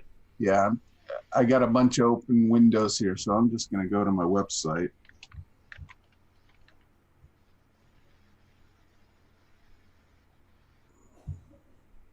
Your website's called Yeah, and that- electronicsisfun.com. Yeah. That's I don't know why that's a cool website name. Yeah. There we go. Okay, so this is Electronics is Fun, and essentially I developed this thing called the Guru Modem. And so this is the Guru Modem. You guys see that? Yeah.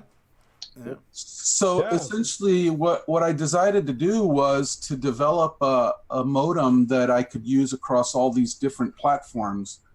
The C64 net was unique in that it only worked with the Commodore because it connected to what's known as the user port on the Commodore 64. It actually works with other members of the Commodore family, but we won't go into that right now because there are some differences. So for the remainder of the different computers that I had in my lab, I thought, well, the best approach would be, hooking into the serial port, because although many of the computers have maybe Ethernet connectivity or some other type of I/O, it would force me to have to develop a different modem for each machine. So trying to avoid that effort, what I did was I did some research on this newer part that is made by Expressive. It's called the ESP32. And that chip is kind of, a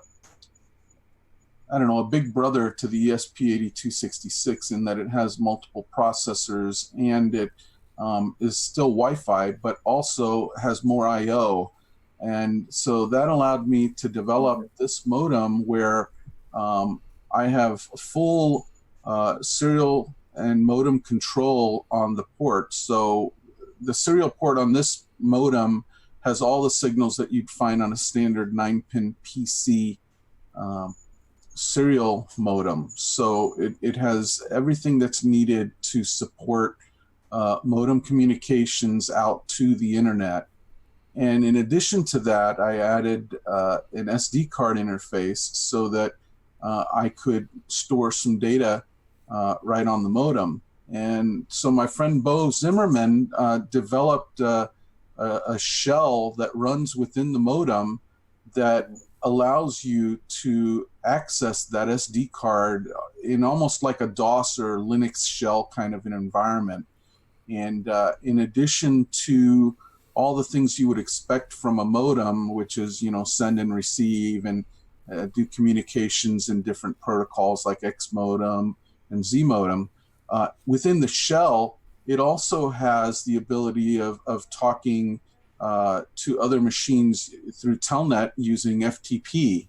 So you can actually connect to other remote machines and send and receive data with FTP capability, do an FGET or an FPUT, and there's also Z modem capability if you want to transfer data between machines either locally or remote.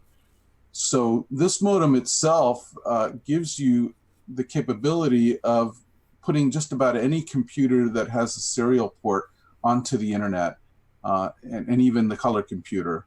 Mm-hmm. So it's a product that I developed from scratch. So you're not going to find it, any other products that look like this. But one of the things that I do want to mention, getting back to the beginning in the story where Bo wasn't able to get the support that he needed, the biggest thing is that when I started my career, all companies used to provide the documentation for their products to make it easier for their customers to be able to program or do what they needed with the product that they had purchased. And so I carry on that philosophy in that if you see here, this is the download area for my products, and I normally provide the manual and the schematics and the data for the products that I make, so that if someone is interested in how it works or they want to modify it or change it or improve it, they're fully capable of doing that. And I think it's important for the current times where we're at to be able to do that, because so many products out there on the market are developed and they're closed in fear of people taking advantage of someone's IP. I don't follow that. I enjoy developing products and sharing them with my customer base. And there are people out there that have taken what I've done and made their own product, and I'm okay with that. I just want to make sure that when I develop a product that I provide everything that the users are going to need to enjoy the product that they purchased from me. So, for example, if you wanted to program the modem, all of the code for the modem is available here at this GitHub site. Okay, so you can pull the code down, you can look at it, you can change it, you can do whatever you want. There's no restrictions on what we're developing here, and we do that because we believe that the community can improve on what we've done, right?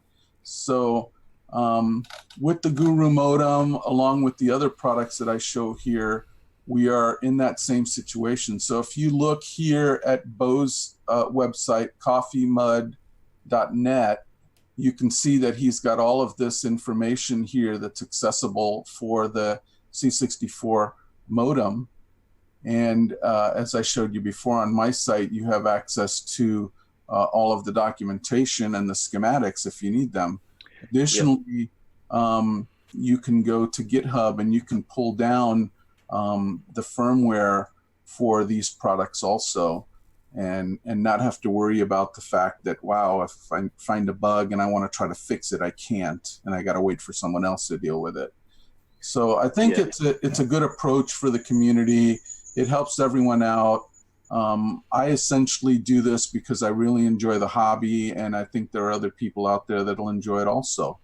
And as I said, the products that I'm developing, some of them are specifically for the CoCo, some are just general that work across different products. So with that, do you guys have any questions? Well, I wanted to thank you for posting all that information up on your website. And so what I did, I was communicating with Dave Phillipson. I don't know if you know who that is. He developed Supercom for OS9. He participated, which Supercom is a terminal program. So he knows a few things about modems and things like that. And so Dave Phillipson and I have been playing around with Alan Huffman's solution, which is a ESP8266, if I'm saying that right. Yeah. And I have that set up, and it's about a $15 solution, and it works well, and it will connect you to BBS, and I demoed it at BCF West. But one of the things that has been on my mind and kind of been I think a little bit of a question mark for the community is permanent internet connection for the CoCo, basically. And we have a legacy technology called DriveWire, and it's now being developed into a Python based solution by Mikey, who appears on the show. I think DriveWire though is probably not the future, and I think something like this might be. So what was happening with Dave Phillips and I were experimenting with Alan Huffman's fork of Bo Zimmerman's firmware on the 8266, and we were doing some testing and downloading some sample packets from his server. But really what struck me when I was taking another closer look at the Guru modem was that you did have that built-in Linux shell, and you had the local storage, and you had the protocol, the Z modem, X modem protocols built in.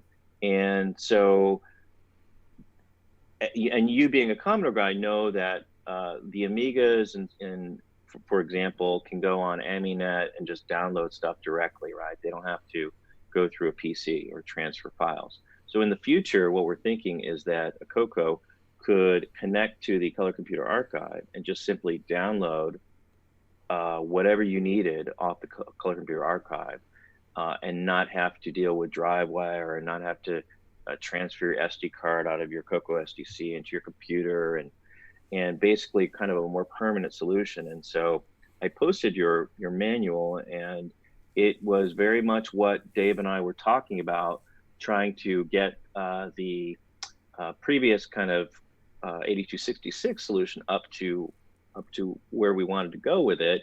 And it turns out you've kind of already done that. So I'm excited about it. I'm excited to try it. I don't have one of them, but I hope that we'll get to, I'll be able to do that, and hopefully you'll be able to, contribute and help us out in that area. I mean, is that your, what is your comment on that? I suppose this would go for any computer that could connect to it.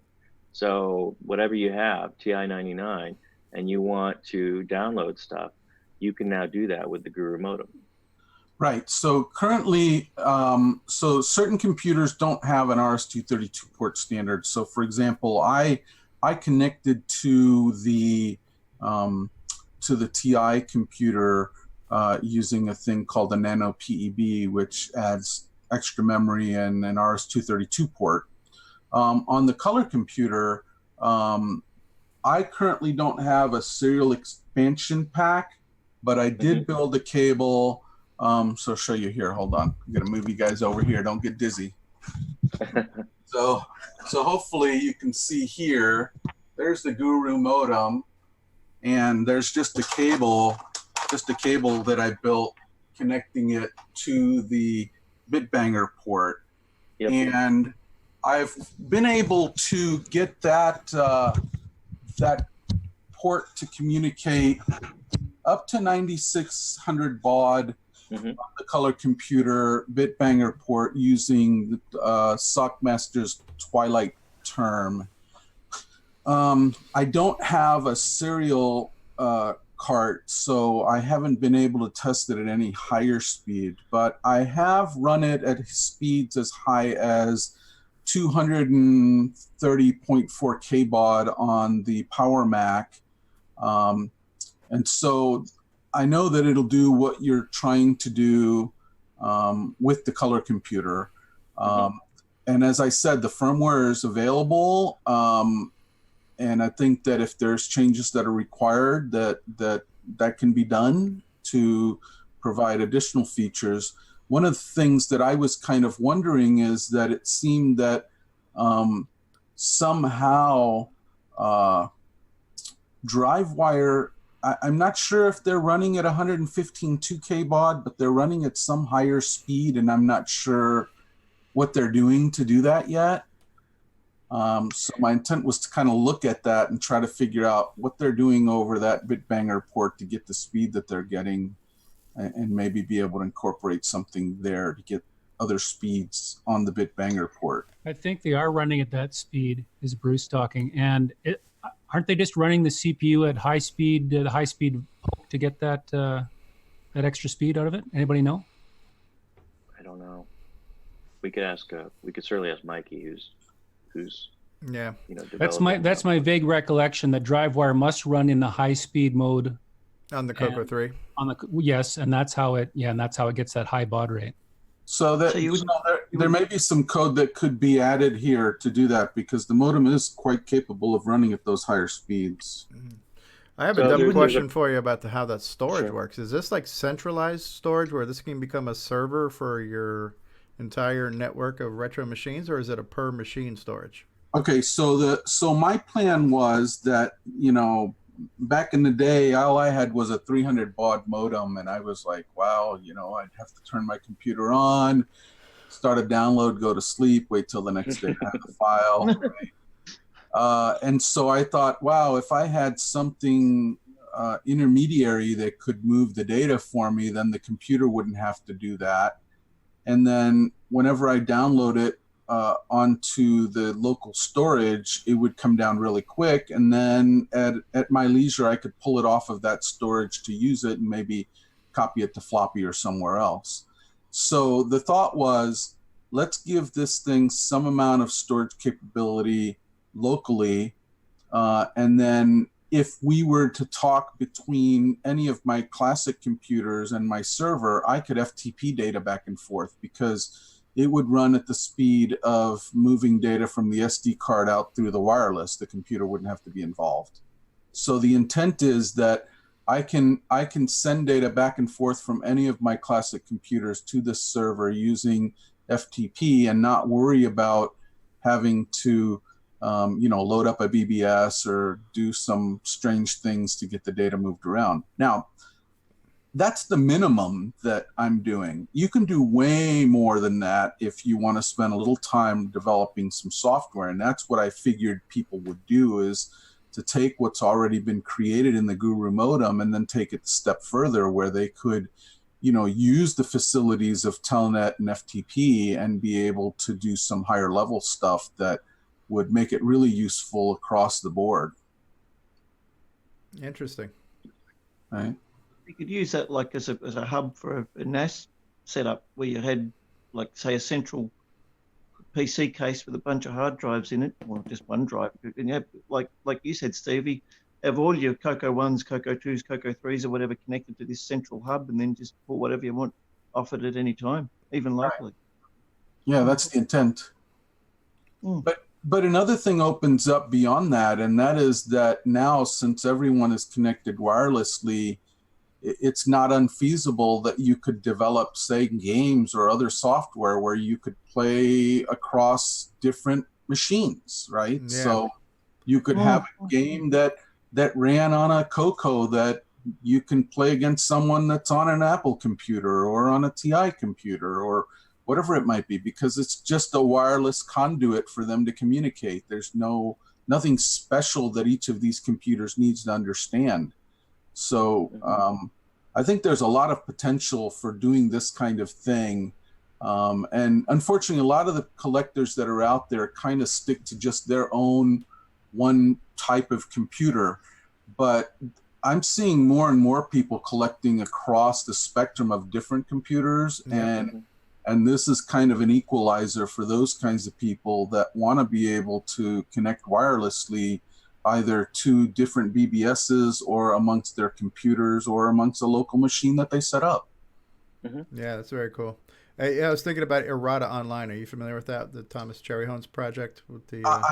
I have, and they were demoing it at the little conference that we had last week on the TI computer, and they were showing. I think they were playing Battleship or something. On it. Yeah. So that's a platform that's already kind of. It's a hosted environment that's cross-platform. There's clients for a lot of vintage machines already. Mm-hmm. Yeah, that would be very cool. So Dave Phillipson's commenting in the chat that he believes DriveWire can do the high-speed communication only one way in half duplex.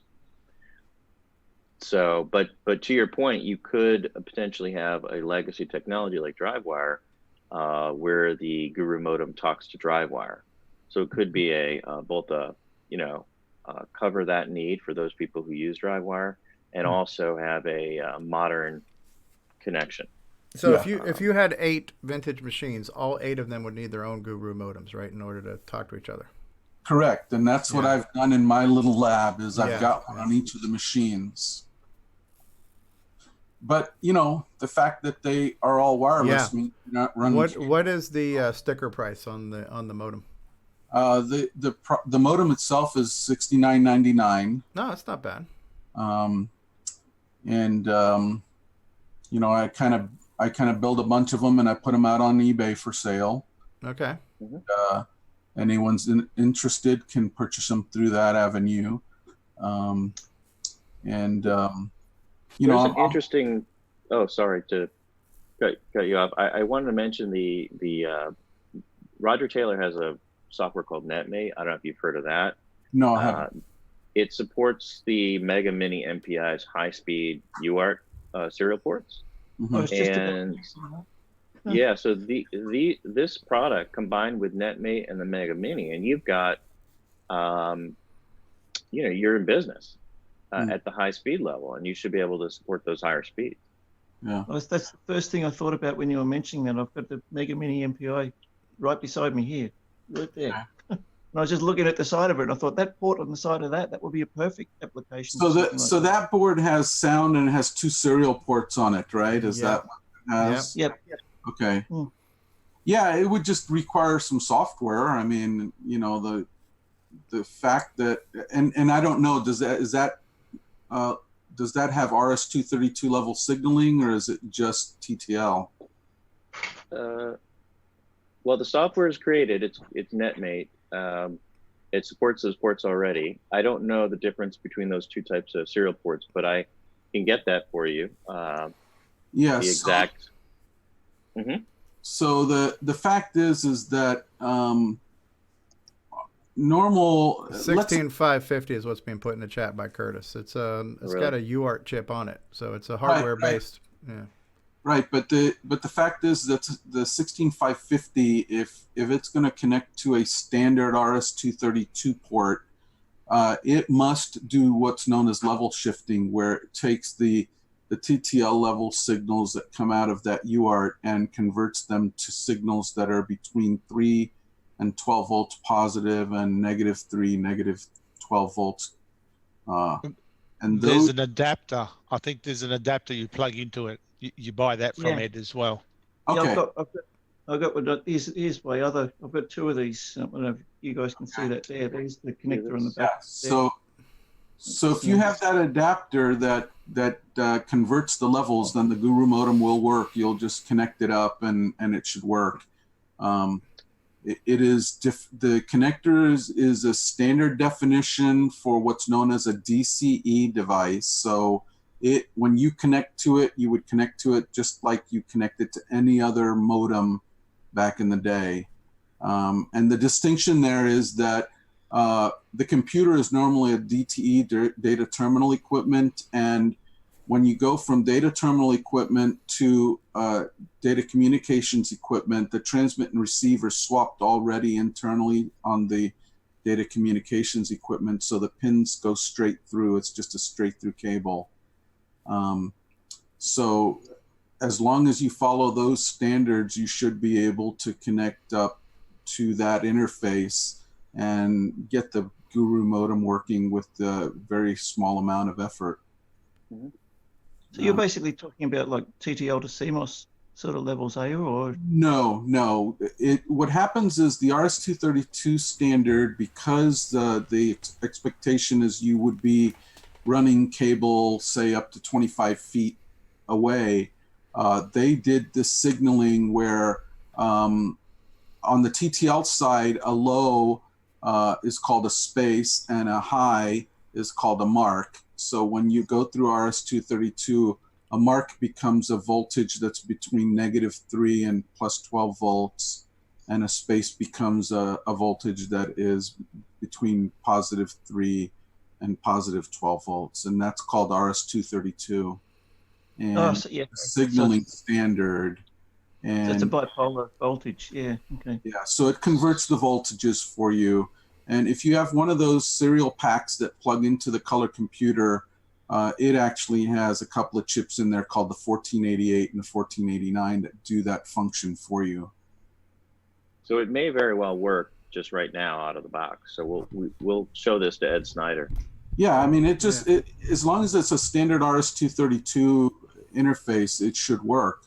I have not had any problems right now with any of the computers that I've plugged into, with exception of the Apple II computer, where they decided that they were going to use the wrong gender connector on their serial board. So it requires a gender changer. But you plug a gender changer in, and then we plug the modem directly up to the gender changer, and it works. Yeah, I think a lot of Apple users are used to gender reassignment. So yeah. So I think just a jab at the Apple community there. Sorry, guys. As I said earlier, the modem was designed to work across all these computers, and it does because it uses the standard pinout for a standard RS-232 interface. So there's nothing magical, nothing special about it. The board, when I designed it with a chip that on board creates those signals for you directly from the regulator. Here, let me show you the picture again, and I kind of point that out. You have to reshare again. I stopped your sharing because it was hogging up the screen. Okay, so let me, let's see, where is the picture? I got to get back to my website here. Is it this one? Now, what I did with my Alan Huffman Wi-Fi is I put a Y cable, and so I was able to use it with my Amiga and my CoCo. So at the same time? No, I didn't use them at the same. I suppose it would work. I mean, as long as you weren't transmitting at the same time. But no, I don't typically use them at the same time. So if I'm in a Amiga mood, I can. So it's just like it's a splitter that's plugged into two devices. Just a splitter. Gotcha. Yeah. So if you're not, I mean, if you have 8 computers, like Carlos does, you may not want all of them connected to BBS at the same time. You could perhaps just buy one of these and split it. Okay, can you guys see the modem there? Yep, we see it.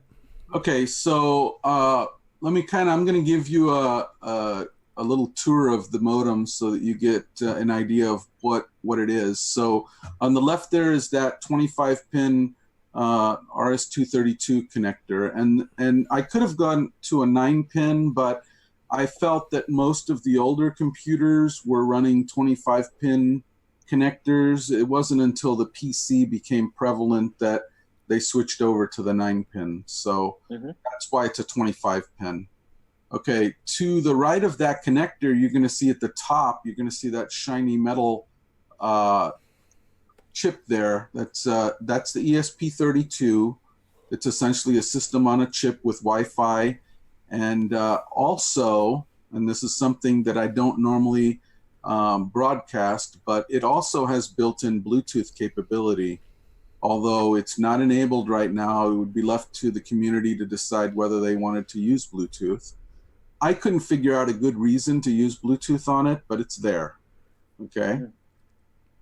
And then right below it, that device that you see at the bottom handles all of the translation for all the signals.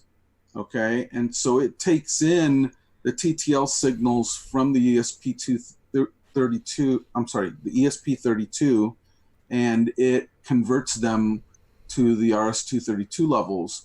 And the way it does that is that on the right here, we take in through a micro USB port, we take 5 volts in, and we make it 3.3 volts. That 3.3 volts feeds everything on the board.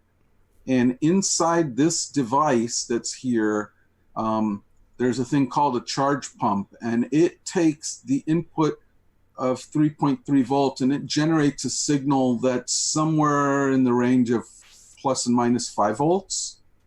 So it converts it to a level that is compatible with the RS-232 standard, so that when we send signals or receive signals in RS-232, they will be at the right levels. That's all built in. That's pretty cool. On the upper right is the SD card interface. And right below that connector that you see there is a connector that I use to program the firmware into the modem. And the way I do that is I use what's known as an FTDI 3.3 volt cable. It connects into USB, and it provides the proper signaling such that I can use a program to download the code into the ESP32. The firmware itself was developed within the Arduino environment. And so essentially what I do is I just use the little program that is provided with that environment, along with the files that get generated to do the upload with just a batch file. And then there are 2 buttons down here at the bottom. The reset button just resets the modem. The program button, if you hold that button down and press reset, it puts the ESP32 into program mode, and then you can download firmware into it. Now, people are wondering, well, why didn't I populate that connector? The fact is that the modem itself supports over-the-air updating. So if you write new firmware, you probably want to program it using the header, but to get updates that are provided by Bo, you can just get them over the air using the over-the-air command that you can just issue to the modem itself while you're in a terminal program. Okay, and these updates are not Commodore specific. They will work on a CoCo. No, and let me tell you a little bit about the Commodore specific stuff so that you understand what's going on.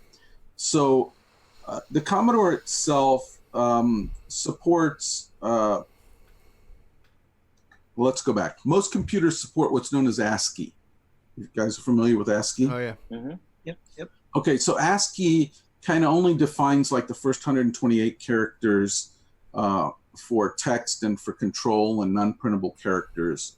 But on certain computers like the Commodore 64 and the Atari, and even the IBM PC, the upper part of the ASCII character set, the top 128 characters, have been defined to do other things, like, for instance, generate graphics and symbols. And so Commodore took that concept of having these extra symbols at the top part of the command set, along with some other tweaks to the ASCII code to come up with what's known as PETSCII. And so that PETSCII is kind of like ASCII, but it's Commodore's version of it. And so the modem can be in a mode where it's in quote, and we're calling it kind of graphics mode, where you can connect up to a Commodore bulletin board, and the characters that get sent down will be rendered on a Commodore computer the correct way. But in the world of the PC and other computers, they don't have that. What they do is they use something called ANSI graphics. So when you use the modem on a computer that's not a Commodore 64 computer, you just don't use that graphics mode, and then it'll just be working in standard ASCII. Okay? And so that's the distinction. So the firmware does have the support for this PETSCII mode, but you don't have to use it. You don't have to use it. I think I was thinking of what Alan had to do with the original Zimmerman program was that the receive and transmit were reversed on the Commodore 64, is what he mentioned. So he had to switch those to work with other computers like the CoCo and the Amiga, and so I assume that Bo now supports all 8-bit computers and not just that special mode of receive and transmit that works only on the And I'm not sure where he found that the data transmit and receive were reversed. That I can't speak to that, but I'm not sure how that would happen. But the issue of the Commodore graphics is something that's there, but doesn't affect you unless you enable it.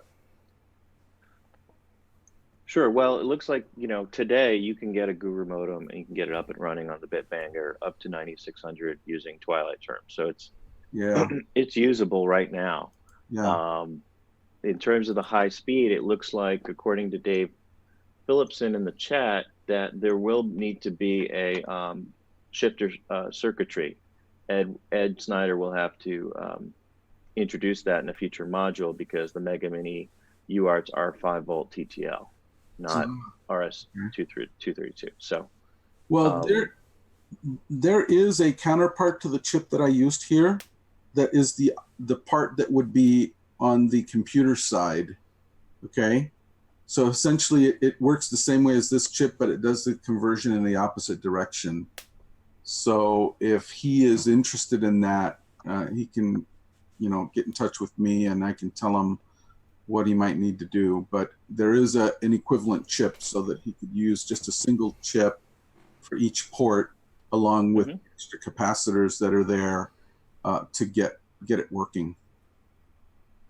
Because I think there are people, say in Australia right now, who'd like to have a high-speed connection to their Mega Minis. Sure. So, but I would like to get one even before that. I don't have a Mega Mini anyway, so I would use it for now at the 9600, so I could just play around with the file download capabilities, which I think is the real, secret sauce here, and the fact that it will go faster in the future, or once Ed Snyder makes a few changes, is a bonus. Another thing to mention is I tried Ultimate Term also. Unfortunately, I don't have an RGB monitor for my color computer, so the text is really, really bad. But I tested it with that also. So there's at least 2 programs that I know that work with the color computer bitbang port. I don't believe that Ultimate Term allows you to run above 2400, but it's been a while since I ran it, so I'm not sure. Yeah, a lot of the other ones were hard coded to not even offer you that that selection. And then I don't know, Curtis is not on, but he could comment on OS9. Yeah, and Sockmaster could comment on this Twilight Term, because he kind of, from what I could read, he wrote it, but he doesn't really have a lot of support for it.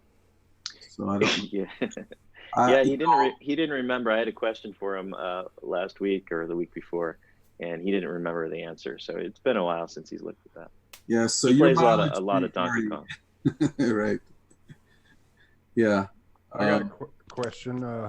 Yeah. Which chip on that board is more likely to put blue smoke out? Well, if I had any that put blue smoke out, I could tell you, but I've not had that situation. So good. Good. These modems, just to give you an idea, are being purchased by people all over the world, and I've had really good experience. People are happy with the modem, and I haven't had any hardware failures. I talked to someone just the other day that was experiencing some issues. It seems like there may be some software update that we may be doing here soon for his particular issue, where he was attempting to use a feature called AT plus config to config the modem with his SSID and his password, and he was having problems. And so I recommended that he would go ahead and issue the standard ATW command to set his SSID and his password, and that corrected his problem. So I think there's a bug in that AT plus config function that I'm going to be looking into to try to figure out if it was a single occurrence or if it's a problem that could affect other users.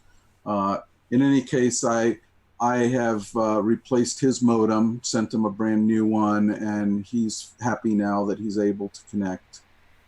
So we'll be looking at that firmware issue, but I don't know of any hardware issues at this moment. That's cool. Good.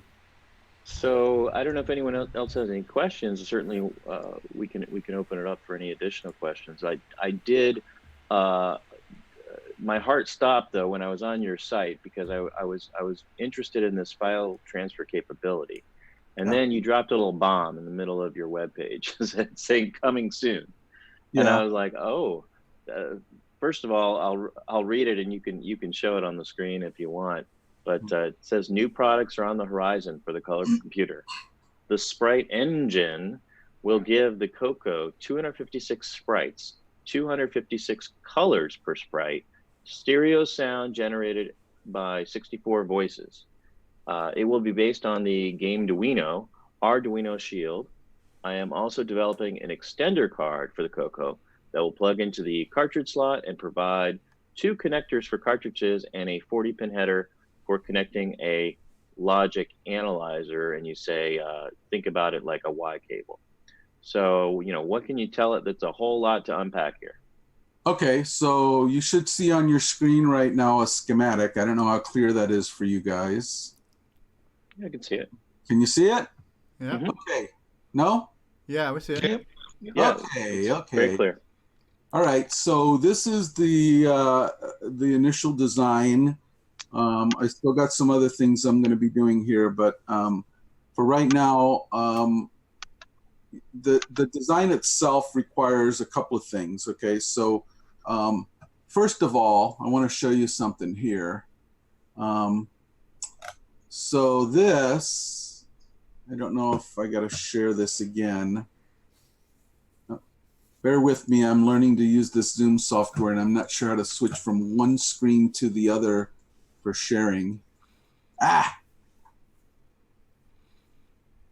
It's like I want to share the other screen, but this window doesn't have the icon for sharing in it. Here, I'll just stop sharing for you. Hold on one second. Okay, thank you. I don't know how yeah, this that's software. fine. I just learned today that I can stop people sharing. That was a new trick that I learned. So, yeah. I'll need you to stop the sharing in a minute again when I go back to the schematic. So select the window to share, and that is here. Okay.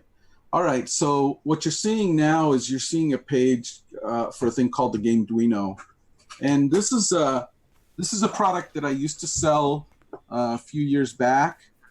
And it essentially is an FPGA-based product, and this is the specs that it provides. It can display up to 400 by 300 pixels in 512 colors. It's capable of supporting VGA out directly, so you can have this, say, for example, as a second monitor connection to your computer. The background can be defined larger than what you see in your screen, up to 512 by 512 pixels. So you can scroll the image around the screen.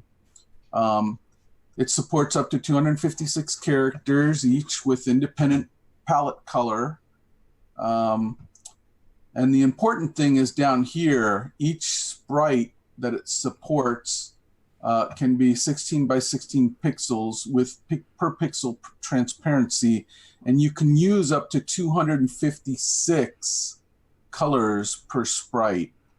And there are a total of 256 sprites available, and you can have up to 96 of them per scan line. So if any of you are familiar with how the Amiga or the Commodore 64 or the TI computer work, there's some limitations on the number of sprites you can have per line on those computers. And if you have more than what they specify, they start flashing. Yeah. In addition to that, this thing has these 64 independent voices of audio. So it allows you to have stereo audio and mixing these voices of sounds into the left and the right channel.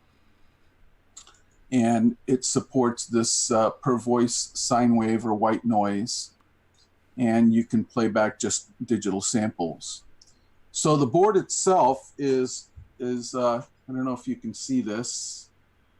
I'm holding it up here. We can, but I'd have to stop. Can I stop you sharing now so we can look at you bigger? Sure.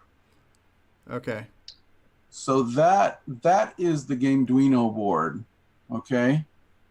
Now you designed this? You created this from scratch? No, this was done by this other guy.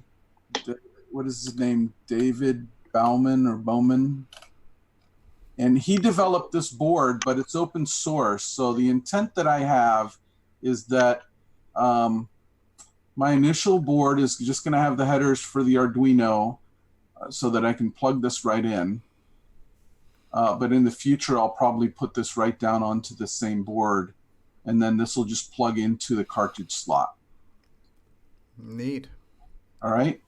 So it's basically it's a self-contained game system. It has all the audio and video chipsets you would need for a game system, and you just use whatever CPUs on the computer you attach it to. Absolutely. And if you look here, he's got this quick reference that kind of shows how it's architected. You would need to share again. I need to share again. Yeah, I had to stop it so I could see your camera bigger. So let me share it. Can I share two things at a time, or just one? If you share your whole desktop, then you can drag a bunch of stuff on the same desktop. We will do that then. Let's see. Share that screen. There we go. Okay. Oh boy. Okay. All right. So now we got side by side here. We got these two things. So I want to kind of give you a picture of how this works. Okay. So if you go over here to xcamera.com, that's where you'll find the information about this. And this board just plugs into an Arduino, so you could download the demos and see it in action. but you can go here and you can see the capabilities. And essentially what I'm doing is I'm transplanting this onto a board that will plug into the CoCo. And what I'm doing is, if you look at the schematic on the left, this big block in the middle essentially is an Arduino that plugs into the side of a CoCo, and it's got its own decode circuitry here. And the idea is that you can write some code in the CoCo that talks to this Arduino and tells it, I want you to define my sprites, or I want you to define the background color, or I want to print some text. And you issue that information to this Arduino, and then the Arduino takes over and talks to the Gameduino board and displays everything for you. And because it's being done by this FPGA, it's ultra fast, right? So very, very quick graphics, good sound. There's 32K of memory available on the Gameduino board to be able to contain all the information that's being displayed along with the sounds. And it just gives you a quick way of adding the capability of high precision sound and sprite graphics to a color computer. And it doesn't matter which model it is, it'll work on all of them. Wow. So the intent is to add sprite capability and do it through the form of a cartridge that then people can then write their own software for, right? They can, they can use BASIC to talk to this thing, or they could write assembly language. The intent is that I will write, I'll be writing some code that goes into this Arduino that accepts commands from the color computer, and I'll document what that will be, and then users will be able to essentially either write assembly language or from basic poke values into these ports to make it do things. And if somebody in the community gets really interested, maybe they could add new tokens to BASIC to define the sprites and do some other things. That would be awesome. That's something that's, I'm particularly interested in the idea of using that for, like you mentioned earlier, that you can play samples from it, audio samples. If you could have a BASIC command to poke something into an address there to make it play a sample, that would be really useful. Right. For music. Yeah. So it's a very flexible product, and like I said, I used to sell this board to customers a few years ago. The inventor of this product has moved on to a new product that is more self-contained and has its own LCD display. Okay. Kind of a handheld. Let me see if I can pull it up here. Almost sounds like a Game Boy or something. Yeah, so let's... But to be clear on this, even though we're adding sprites and stuff to the CoCo, it would only be visible on an external monitor. These visuals would not feed their way back into the RGB out of the CoCo, correct? Correct. Okay. Correct. And again, the fact that it's plugging into the cartridge removes the restriction of what computer it'll work on. Right.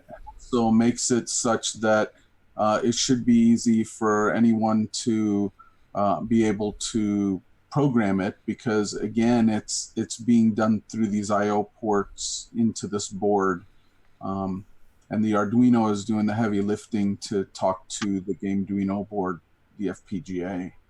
So users won't have to know anything about FPGAs or any of that kind of stuff to be able to work with it. So here's this, there's only video on his Kickstarter, but you can see here he's got an LCD display on the back side. He's got the chipset that does the Gameduino 3, and it's even more powerful than the original Gameduino. I thought that on his website he Sounds like an Italian last name. Hey, my name's Tony Gameduino. How you doing? Hey, there you go. Yeah, I think he does have a Gambino tool. Here it is. Gambino. So there it is. There's what it looks like, and essentially he's got images and demos of things you can do with it here, right? And this thing can do 2001 sprites, so it's even more powerful. So there you go. That's just that's what he's doing nowadays. Wow. But this will allow the color computer to have sprites, and hopefully users will be able to develop really high-end games, especially on the CoCo 3, with it being able to run over 2 megahertz with all the sprites and all the sounds. So that would be amazing. Yeah. Be a pretty interesting thing. All on OS 9, I hope. Well, at that really, point, again, I'm offering a hardware solution that it's going to need some community members to develop some software for it.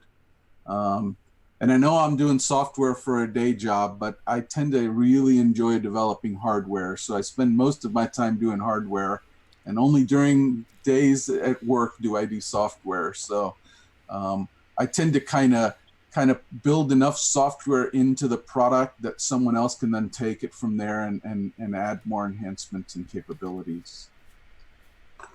Would the audio capability from that be compatible with play and sound commands in BASIC, or would it be all specifically with poke commands? Well, so as I said earlier, this board, I'm going to have an Arduino, essentially an Arduino processor on the board that's going to accept commands to access either the graphics hardware or the sound hardware in this game Arduino. And then it's really up to whoever's writing the application to talk to that interface, right, that I provide to the color computer, right, which will be in the form of maybe what's known as, say, a display list or a sound buffer, for example, right? Mm-hmm. So the user from the computer side would say, oh, I have these 10 sprites that I want to show on the screen. And so he can send those to this cartridge along with commands that say, draw the sprites in these different locations, for example. He could also say, I want to play these particular sounds on the 2 channels available, and he'll store that data in this buffer, and then the Arduino firmware will then move that over to the game Arduino to cause it to play the sounds and show the sprites. So you're almost coming up with a hardware interpreter for this device, where we're gonna... Yeah. So the idea is that it's basically going to provide an interface to the color computer that should be clear and concise enough for people to be able to use those capabilities without having to do all the low-level stuff. Mm-hmm. All right. And again, just like the other products, the firmware will be available for this microcontroller. So if someone sees this thing and says, well, it'd be really cool if I did, maybe put some kind of a MIDI player in here or whatever they want to do, they could do that, right? I mean, the limitations are that this processor only has 32K of flash, and I believe it's either 1 or 2K of static RAM for the buffer. So those are the restrictions. But then again, this is all going to be done through the Arduino environment. So it's not going to require someone to have really deep knowledge of how this microcontroller works to be able to make changes. Well, it's definitely worth looking forward to when it becomes available. So hopefully you'll join us again in the future as you have updates on this. Yeah. And, so I also have something else to show you guys if you'd like to see. Sure. And what's the target time frame? Just out of curiosity, is this a 2020 kind of project for the game Arduino? Yeah, I don't have a real time schedule put together for this. Seeing that there's some interest would kind of get me more excited about getting it done sooner than later. The intent is that I have a bunch of different projects going on. I've spent a lot of time doing projects on other machines, and I'm trying to focus on the color computer stuff now because that's really kind of my favorite computer. And so I started working on this, and as you see here, the date on the schematic is March of this year. Yeah, so it should be done already. Well, the schematic is fairly close to being complete. I still have a couple of things I probably might change here. But then the coding of the firmware is the issue, right? Getting that code all done. So it'll take a little effort to get the software done. That's probably the long pole in the tent is the software. Getting the software going, hopefully several months maybe to get that done. And then, having the prototypes made doesn't take a whole lot of time. And it's not a real complex board, so the layout shouldn't take a long time. But, depending on the kind of interest that there is, maybe I'll do more a lot quicker, right? I do have some other things that I'm doing on the side that I have a couple of projects that I have not done in a while because I've heard other people in the community are probably working on stuff like that. There's been a lot of interest in getting VGA out of the color computer. And I've kind of held off on doing that because I know that there are projects out there doing that already. Mm-hmm. CoCo VGA being one of them. Yeah. The main one. Yeah. So the idea is to have maybe something similar to that, but microcontroller based. And I thought I had my notebook here, but I didn't see it. Anyway, I kind of drew up an idea on developing yet another cartridge that would snoop the bus, but using a microcontroller, and then the output of that would be VGA, so that it didn't matter what mode the color computer was in, the microcontroller would figure it out and it would display the appropriate VGA output. And that is kind of just in block diagram form right now because I haven't really settled on whether I'm going to do it or not, considering there's another project already out there.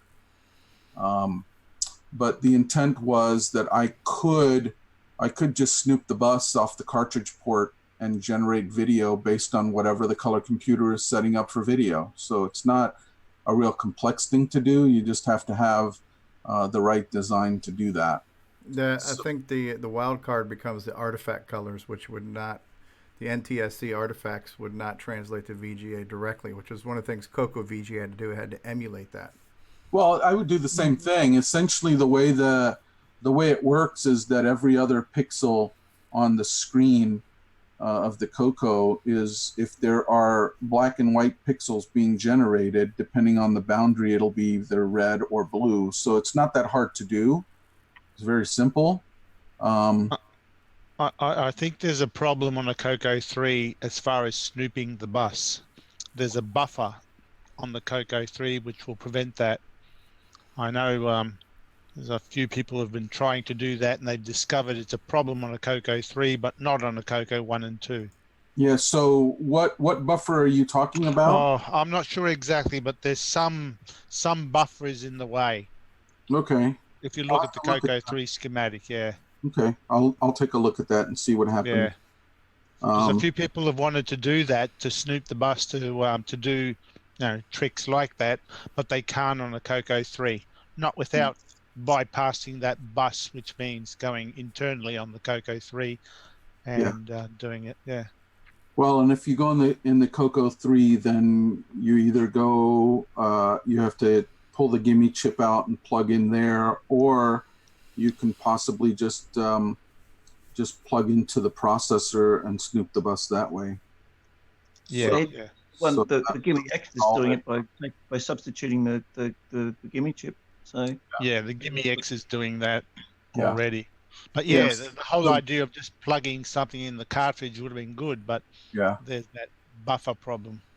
So I'll take a look at that, and if that's the case, then probably going to the CPU is probably the next best choice, because the CPU gets all of the traffic. So there's no need to hook to anything else in the system. If you can see all of the address data and control, you can snoop the bus and effectively generate any video you want. So I think the Gimme's the one that looks at all the RAM anyway. It only provides a 64K window to the 6809, so I don't know if you can do it that way, but yeah, you might. I don't know. Yeah, because any of the accesses to memory originate from the processor, except those that are there to refresh the display. And since I will be recreating the display myself, I don't have to worry about the windows and the blocks. All I do is I look at the addresses and I say, oh, he's writing to this page. Oh, okay, I know where he's writing to, and I can render the image. Yeah. So, the point of contention over the bus on the cartridge port, that one kind of bothers me, but I'll have to take a look at it. And again, I haven't made anything beyond a block diagram at this point, because like I said, I saw someone else was doing a similar project. There is, however, something that I'm looking at with the color computer that I haven't started with, but I realized that last weekend I was talking to someone about composite video, and it led me to believe that this monitor that I'm using here, which is a Dell monitor, I could potentially get video to display on here over VGA from the VGA output of the color computer. And the reason I'm saying that is that some of the monitors that have the ability of taking in composite NS video or component video also allow you to display VGA at 15.75 kilohertz. And so if that's the case, I should be able to connect from the CoCo RGB port directly to VGA, and maybe with some additional circuitry for the sync polarity, get that to display on my monitor, which would be great because it looks terrible right now. Yeah, there are some passive cables that'll do that if your monitor has native support for it. Or relies on the correct horizontal sync frequency, obviously. Yeah.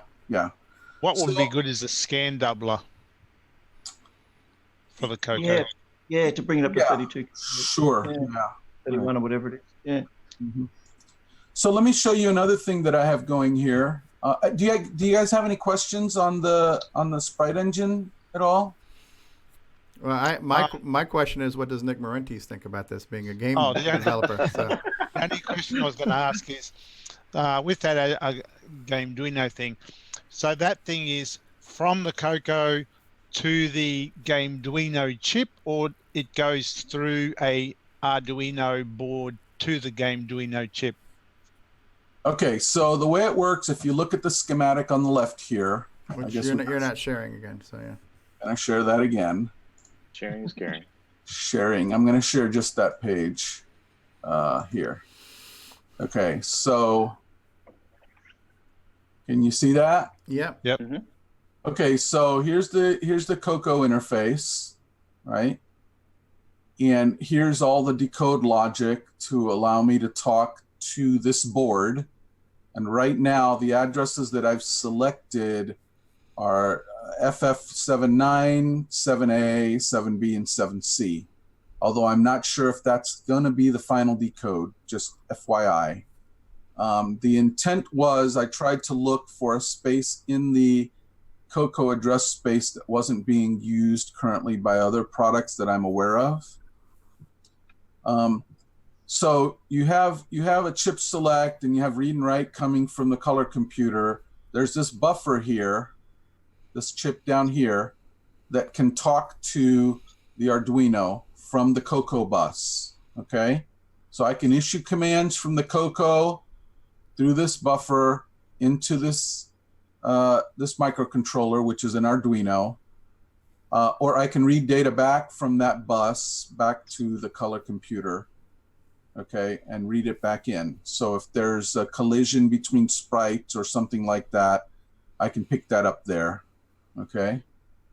Additionally, if there's an event happening on the game Duino, he can send data back, and we're looking at possibly having an interrupt coming back to the CoCo so that I can actually detect that the game Duino is in need of some response for some event, like you're playing sound and you're running out of buffer or something like that, or there's a collision, or so in either way, asynchronous events that need to be responded to could be responded to through an interrupt.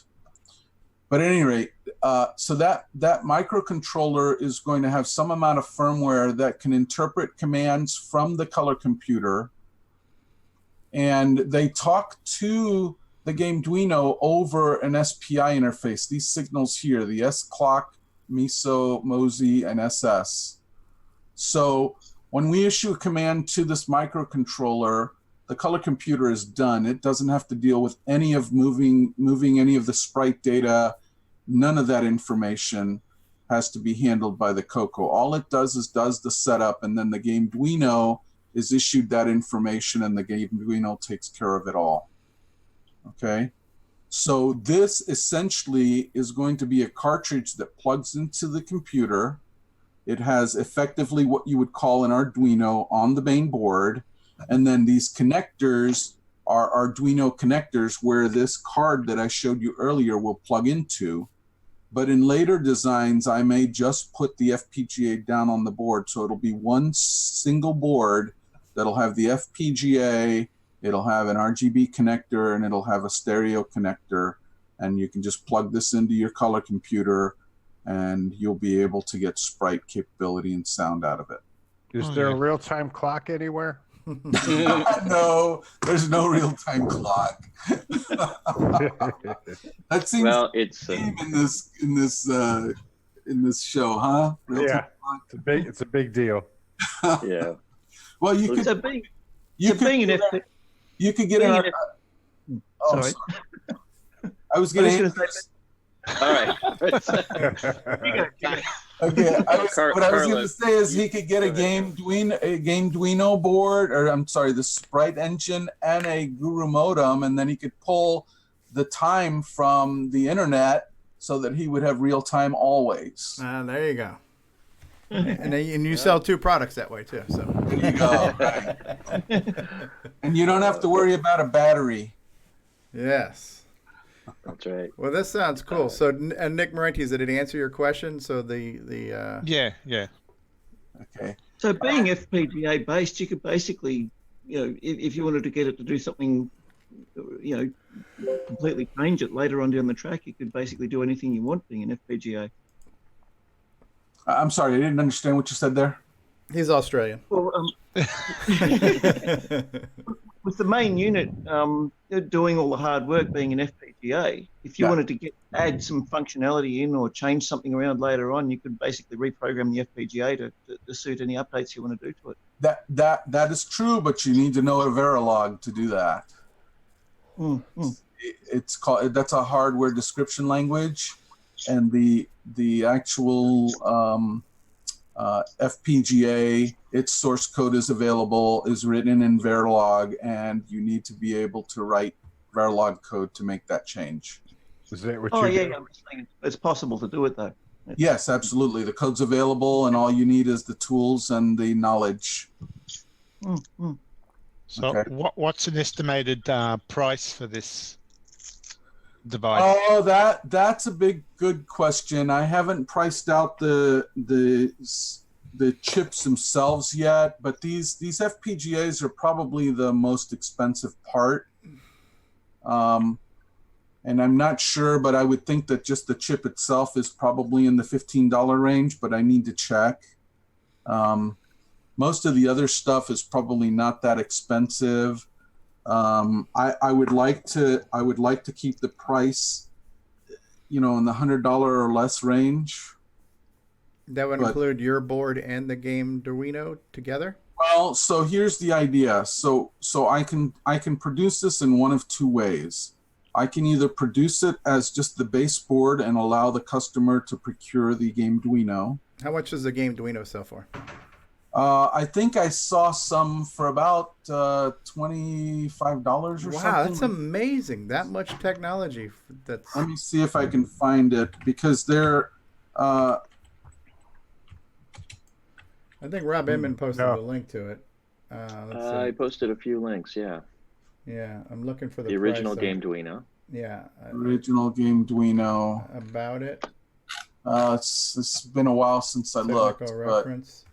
But, what I don't see is a purchase or price on that website, though. X Camera website. I'm on that right now. Yep. No, there's another third party that's selling the game Arduino. Okay. Original game Arduino. Not that one. Let's see. You asked me a question I couldn't answer right off the top of my head here, but that's fine. I mean, if it sells for something like $25 for the game Arduino, that's impressive. Yeah, I found the game Arduino 2. Oh no, that's not the same thing. No, it's not the same thing. So I'm looking for the. Yeah, it's not on eBay. Oh, there's a vendor that sells them. I'm just not able to find it right now. Let's see. That's fine. We don't have to. Arduino board. I think if it's gonna be less than $100 combined, I think that's a good. Well, on target. eBay, you can get a game Arduino for around the $50-$60 mark. That's Australian dollars, or? Yes. Okay. JCar, I think, sells them. JCar heaps of Arduino stuff. Yeah. So JCar have it. Well, on eBay, it's $50 plus $10 postage. Okay, so game Arduino's $50. That's not bad for a whole graphics and sound and everything else, you know. But then you've got to add the bus connection to the CoCo and maybe a cartridge case, so it'll be around the $100 mark. Yeah. So hey, so just out of curiosity, while he was thinking about that, so what do you think about this, Nick? Because you're more of the purist, you're working on the bare metal of the CoCo and its capabilities. What do you think of almost having this super cute computer inside the CoCo? Well, inside the CoCo. Well, it's cool, you know what I mean. Yeah. But it's a supercomputer attached to the CoCo. Yeah, attached. I think it's a good idea. I mean, I've always liked the idea of an add-on cartridge to boost the capabilities of the CoCo. For me, though, it's also a case of, well, how many people actually own one, or will own one, and will it therefore be worth the month's worth of time to develop a game for it? To sell, to that market. At the moment, of course, 0 people have it. So right.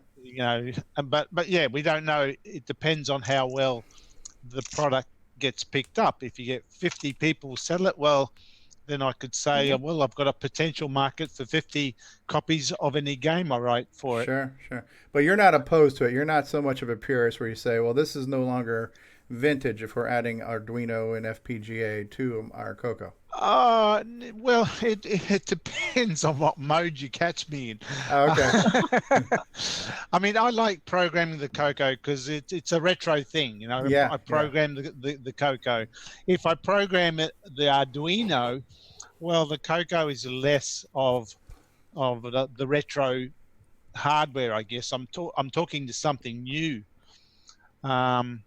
But it's a cool little device. It does give you some pretty good capabilities, better than the Amiga's even does.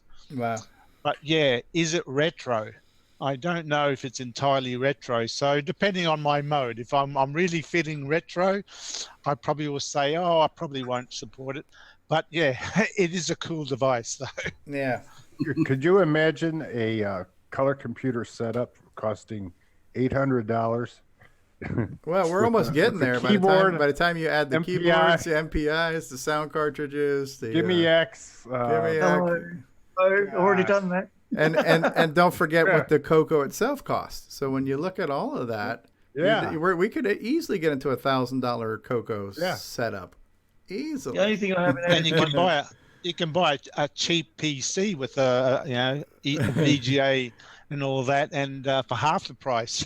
Yeah. Well, it goes back to is the Gimme X, but that's coming next. So yeah, I mean, it's like anything else. It's a chicken and an egg. But I think if this product was a turnkey product that was, you just buy it and you plug it in and you can write to it, I think it would probably, because now you don't, it's like what you're doing now, you're creating a graphics engine to handle all your multi-layer scrolling. That stuff already exists. Now you're just going to write to these registers and say, scroll this part and move this sprite. So you're still writing a program in assembly, but you don't have to invent all the wheels. The wheels are there now. You just tell which wheel to turn on and turn off. I think that's intriguing. It's an interesting project. It is good, yeah. The CoCo power supply couldn't possibly handle everything. Could it? That's what you need to work on next, Guru, is you need to work on a updated 9,000 watt power supply for this thing. Yeah. You turn on your CoCo, the lights flicker, but yeah, the lights. But at least we're at 9,600 baud at that point. So mine's running on batteries at the moment. So I'm going to pull up something else here. This is not. Oh wait, there's more. Yeah. I'm just going to let you guys know right now, since I'm not trying to cut you short at all, Mr. Santiago, but we're just going to skip news today, because honestly, everything that we're talking about really has been news, literal news. Like, instead of just rehashing what people can read in Facebook, we're hearing stuff, groundbreaking stuff right now. So I'm not going to do a news segment, but if people have some updates, we'll get into updates after this. But just has the Guru talked to Ed Snyder before? I was going to suggest that. No, I have not. I think I asked him once about. I think I asked him once about a CoCo SD card cartridge once or something, but I don't. It's been a while. You guys would get along.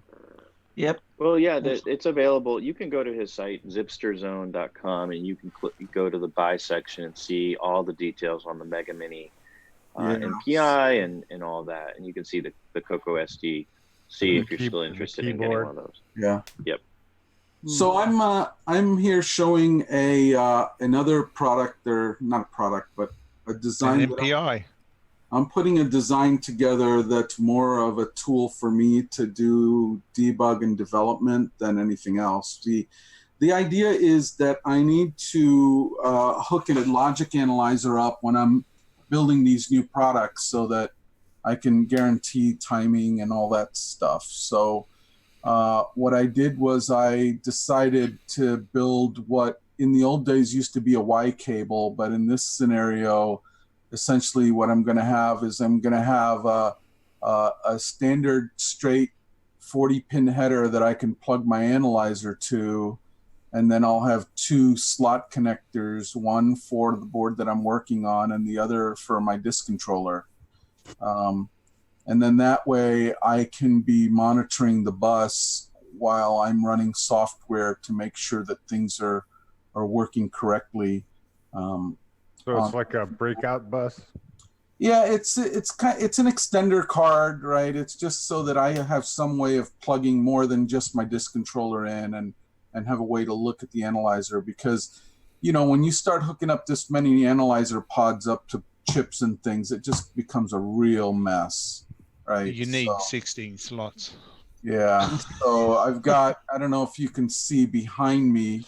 We can stop sharing this picture if you want. Okay, hold on one second. I was going to ask you whether there was a logic analyzer sitting behind So back there, I've got a logic analyzer and a digital scope and frequency counter, and that's just some of my equipment. This is my crown jewel here. This is any developer should have one of these. This is a Rigol scope, and it has knobs and buttons. It's got to be good. It does. It does a really good job.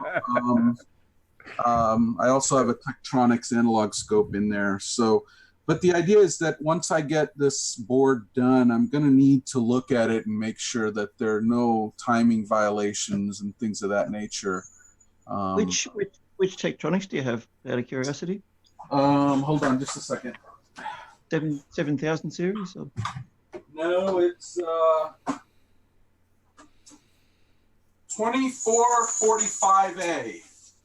Okay. 2445A. Right. I don't know if you can see that, but yep. And yep.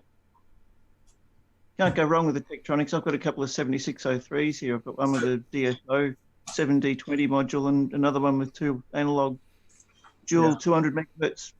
Paul Barton used to work at the factory.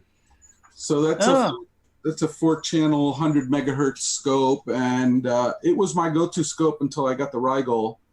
The Rigol's nice because you just punch in a code and it enables all the features, 4 channels at 100 megahertz. It's a gigasample, so it's a good scope for anything that I need to do here.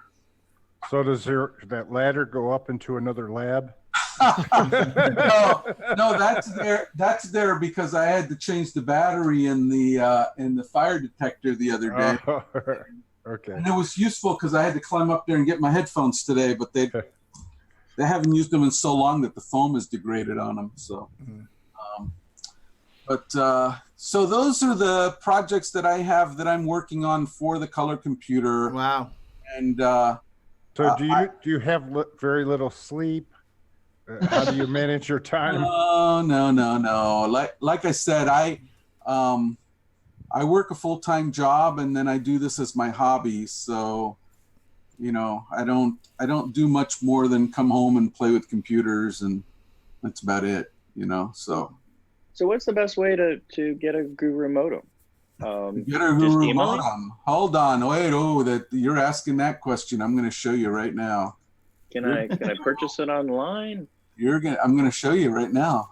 I think QVC is having a special this week. So, where are you at in the country? He's in you Texas. Get them from Radioshack in Texas. Carlos is in Texas. Yeah, it's a very Texas-based show today. Yeehaw! Carlos Santiago, Radioshack. Should contact the Radioshack and see if they'll sell it. Because it suits not just the Tandy. Yeah, it'll fit any vintage machine. There would be a market there. There's where you go if you want to buy a modem. Guru modem. Okay. Oh, I have seen it on. I actually have I think I'm one of those 13 people watching it. Yeah. So you just click your button and I'll ship it out. But I'll tell you right now. What's the name of your store on eBay so we don't get a cheap knockoff? I'm down to 2. I'm down to 2 right now. I'm gonna have to build a bunch more. So if you're gonna want one, you gotta place your order, or you're gonna have to wait. 2 left. Yeah. That is it. Carlos says that with peace and love. Peace and love. That's any orders after today will got get too tossed. much to do. They have too much to do. Yes. So just an FYI, just so you guys know, I build my products here. I don't send them out to be built. Yeah, that was the next question as to whether or not you had, 100 people in the back room back there. No. What I do is I normally, when I build a product, I normally purchase enough boards to build, say, 50. And then I build, say, 10 of them. And when my stock starts getting low, then I order again and I build 10 more. Are frying pans involved when you're putting these things together? Excuse me? Are you using any frying pans when you put these things together? No, sir. I've got an IR oven. Okay. And I use a solder stencil that I purchased when I purchased the boards. What's the thing behind you? What's the thing behind me? Which thing? The white thing. The white thing behind me. There? Yeah. Okay, on the left is my printer and the paper for my printer, and then to the right is a 3D printer. So you can print your own cases. Well, I could, but I don't know. I've had only like a couple of people ask about cases. It's just the effort to go do the design and print them out and then make them. I can only print in PLA, and a lot of people want, you know, other types of plastic, so it's not that great a thing.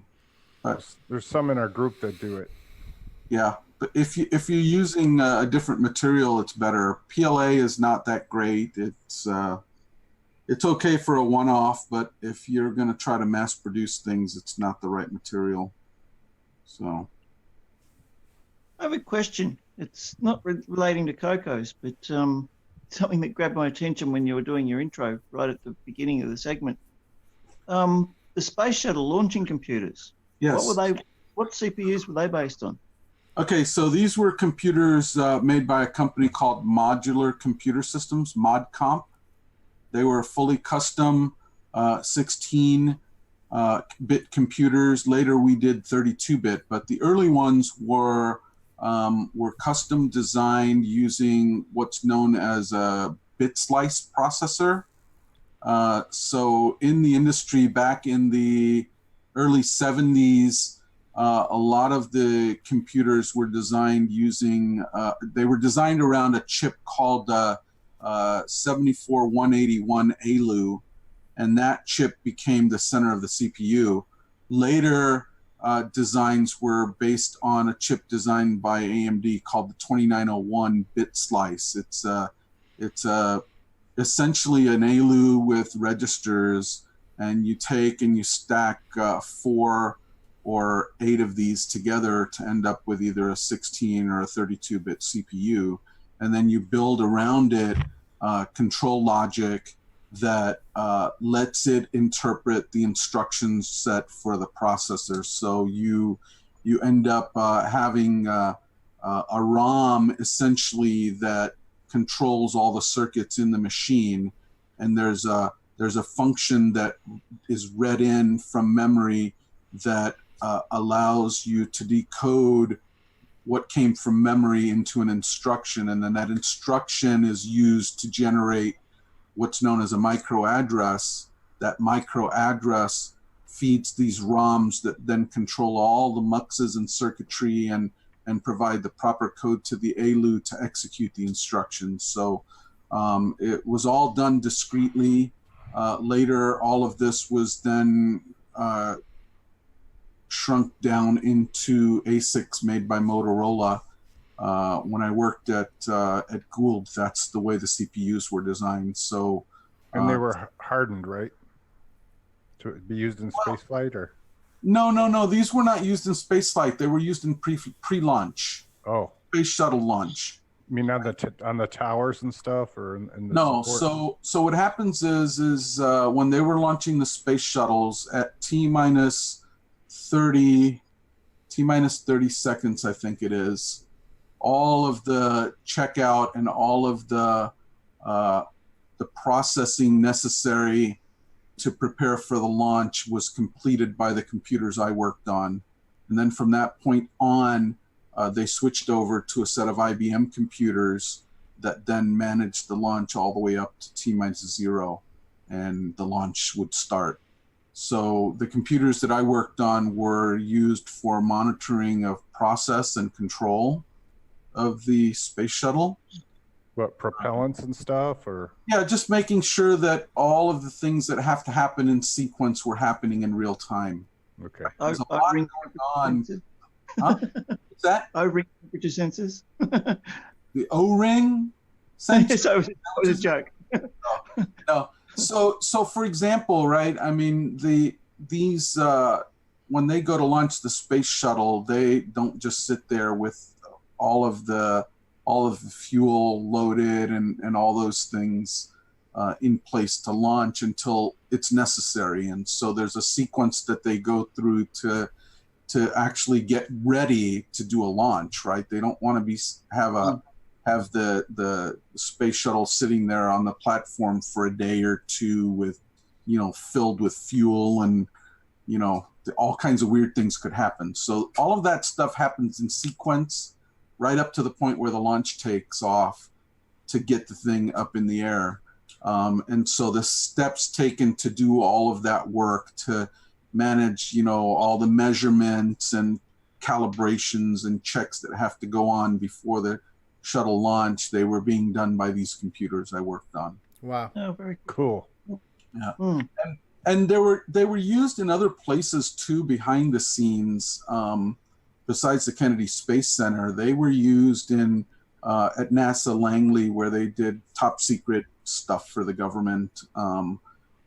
They were used. I worked on a system that got shipped out to control a nuclear power plant up in Maine.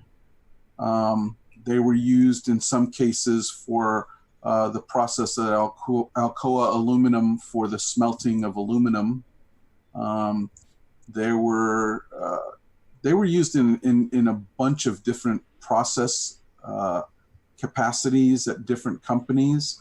When I worked for Gould, I worked on a system that was a multi-processor based system that had in one standard chassis would have 2 CPUs with up to 16 megabytes of memory, and then you could put 8 of these into a rack, and the console for that computer was an Amiga 500 computer where you could open a window up for the console on each CPU, and then we had about 20 of these racks connected together, and they were used by McDonnell Douglas for doing simulation.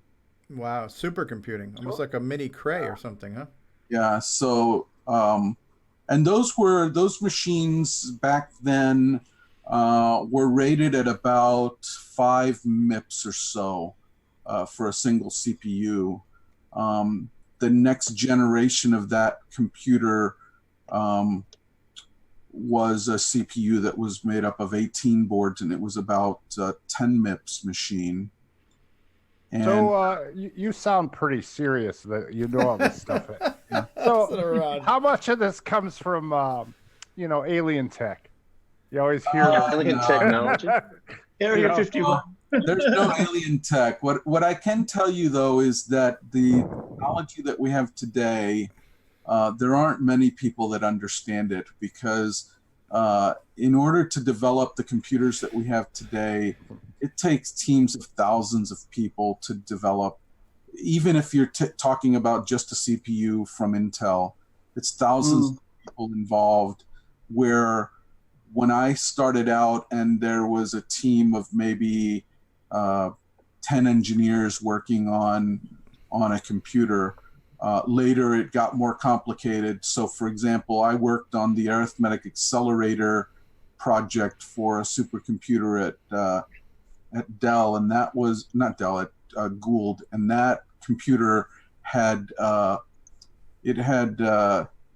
the ability of doing what's known as vector processing. And that computer, when we were done, we were able to do about 54 MIPS worth of processing at that time, and that was in the mid-90s. But then shortly after that technology came out, Intel came out with like their 486, which could do basically the same kind of thing on a single chip. Yeah. So, and so you go from a super mini computer that has a CPU that costs $400,000 to a desktop computer that maybe cost you $4,000, and you can quickly see, how the demise of that technology happens. And now, today, all of our supercomputers are based on these processors that are probably 1,000 times faster than what I worked on back in the day, and then they're putting thousands of these in racks in a data center. Mm-hmm. Right. So it's amazing that the technology has advanced this far. But as I said earlier, there isn't one person that can sit down and tell you how those chips work or how to deal with a problem, because they're so complex. They really are. A lot of development gone behind it from a lot of years, and a lot of combined technology. Yeah. I mean, it used to be I could sit down and I can work on one of these computers and tell you which chip in the computer, which happens to have, hundreds of boards with, 500 to 1,000 chips per board, which chip was bad, and fix it, right? Those days are gone, right? These days, if something's broken, it's either a dead processor or your motherboard is dead, and you just swap it out. There's no way to fix it. Yeah. Yes. Interesting background. Really interesting. Yeah, absolutely.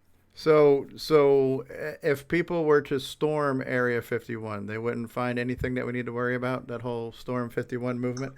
Well, I don't know. You're going to probably have to talk to someone like Bill Gates or somebody like that, right? I mean, anybody that's out there in the New Mexico area or something might know. But right. I mean, it's no secret that what the civilian sector gets is usually, a generation behind what the private sector has, and especially in government and military and science. So you guys are pioneering things that become mainstream. Although it sounds like in the Intel story, it almost sounds like the reverse happened, where a civilian product actually leapfrogged your private sector product. But I would imagine even now the government has technology that we would not fathom. And 5 years from now, it'll be in our cell phone. So. Right. So what I will tell you is that the issue that we had in the 70s and the 80s creating computers was that we just didn't have the ability of making things smaller, right? It was just not possible. And I think that the advances in miniaturization is really what's made the big difference. So to give you an example, right, the first man on the moon, the only reason that was successful was because TI made the integrated circuit. And those chips that were made by TI would cost in single quantity $600 a piece. But for that program, they were able to bring the price down to $60 a piece. Wow. Okay, so just by the sheer need of the technology, they were able to bring the price down. And that's what's been happening since the 80s to now, is that every year we double or triple or quadruple the capabilities, but we still maintain the same price. So if you look at, say, the last 20 years of PCs, every year your computer would double in speed, but the price would stay the same. It wouldn't get any higher. Yeah. What's that called? Is there some kind of a scale? Moore's Law was the processing one. Yeah. Moore's Law effectively said that in every 2.5 years you would double the capability. So whether it be the number of transistors or the speed, but the cost comes about by the fact that you can then build things smaller and they cost less, and you can make more of them. Has that ended? The price comes down. Has that ended? Moore's Law? Moore's Law, yes. Yes, it has ended in the technical sense, but what's happening now is that people are finding other ways of using the technology the way it is today, rather than the way Moore's Law worked was, let's make it smaller and let's make it faster. Well, shrinking things isn't working anymore. We're close to probably 1 or 2 generations away to where the shrinking of circuitry won't work anymore.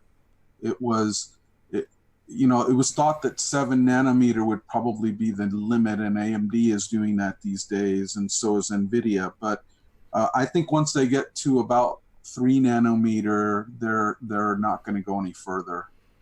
And to get there, they probably have to do 2 more generations of shrink for the integrated circuits to get to that level. And the technology is not there to do that today. That's when we're going to need the alien tech to help us. When you get to those levels, you have to find other ways, right? Yeah, and that's what's happening. Yeah. Wasn't there a problem with motherboard wiring, and being that the chips were so fast that you couldn't get circuits to travel back and forth, or it would harmonize or something? Right. So as you go faster in speed when you design these circuits, these boards that we build here, they're made up of woven glass and epoxy. Okay. So essentially the glass epoxy does this, right? And what happens is that when you send a signal across that epoxy, if it's slow, it doesn't know it's there.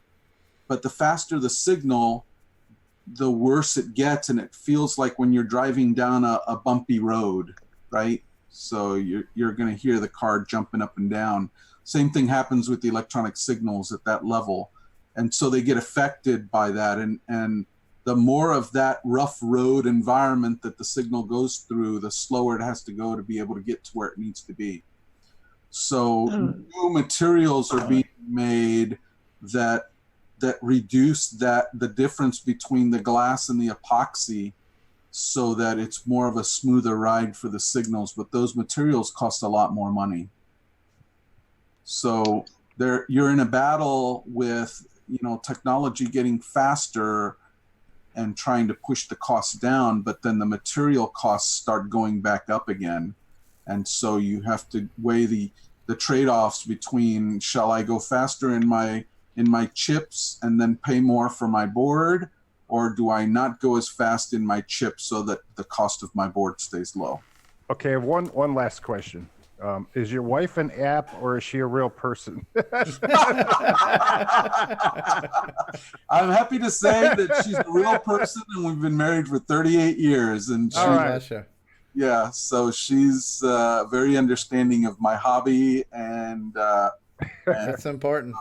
Not a big deal. So yeah, that's something else. Wow. Hey, Carlos, you mentioned all the source code being available, and I saw the GitHub with the hardware design stuff. Do you have the firmware and the software code, source code available?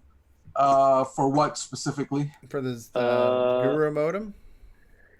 Is the source code publicly available? Dave Phillipson's asking about that. I pointed him to your GitHub, but that only has hardware stuff. So, okay, so I guess he's just wanting to look at that. I don't have a GitHub. Oh, sorry. And if he wants the firmware for the modems, then he can go to sourceforge.net/projects/ZI modem. Okay. All right. And then if he also wants to go further, he can just do a search for GitHub space. How would it be? GitHub space C64net. Let me just double check it. Hold on. Yeah, let me. You said sourceforge.net/project/guru modem. No, /ZI modem. ZI modem. Yeah.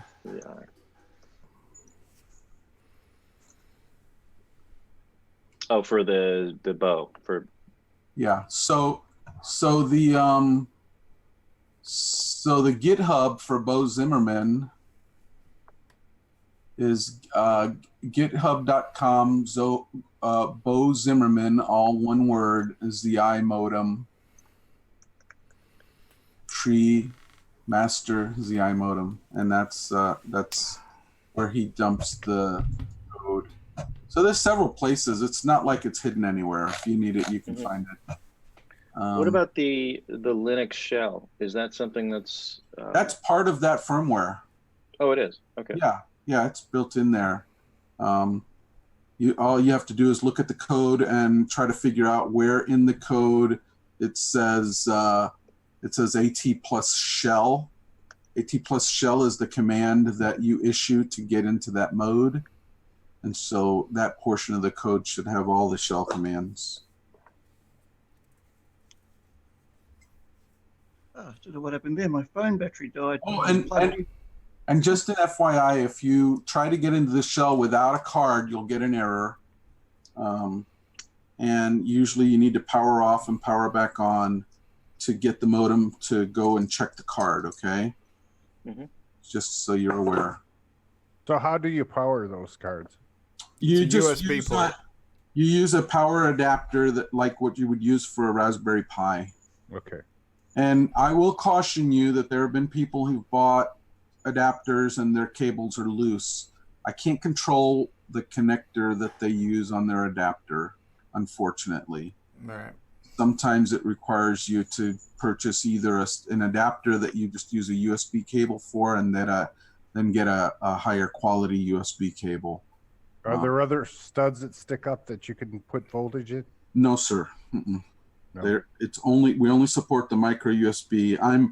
I'm thinking that in the future I might go with a different way of connecting, but the problem is that really the two main choices right now are a barrel connector or a USB connector. The USB is like such a smaller footprint. Well, it depends, right? If I use a micro USB, it's a small print, but if I use a regular USB connector, it's a larger print. So, this connector here, which is on an Arduino, okay, is probably the best one to use right here for USB. Yeah. And then this is the barrel connector that you would use for power on an Arduino. So I would prefer one of these two over the micro one that I used, but the focus on using the micro connector was to make it easier for people to procure a power adapter, right? So, and how many watts or amps should it be? Usually a standard Raspberry Pi adapter that's 2 amps is more than adequate. I've run it with less power. The modem itself uses about 200 milliamps, maybe. So, but when you're transmitting, it can use more. So my recommendation is using something that's at least an amp or 2 amps for the power adapter. And if you get something that's made for a Raspberry Pi, then it should have the amount of current capability that's needed.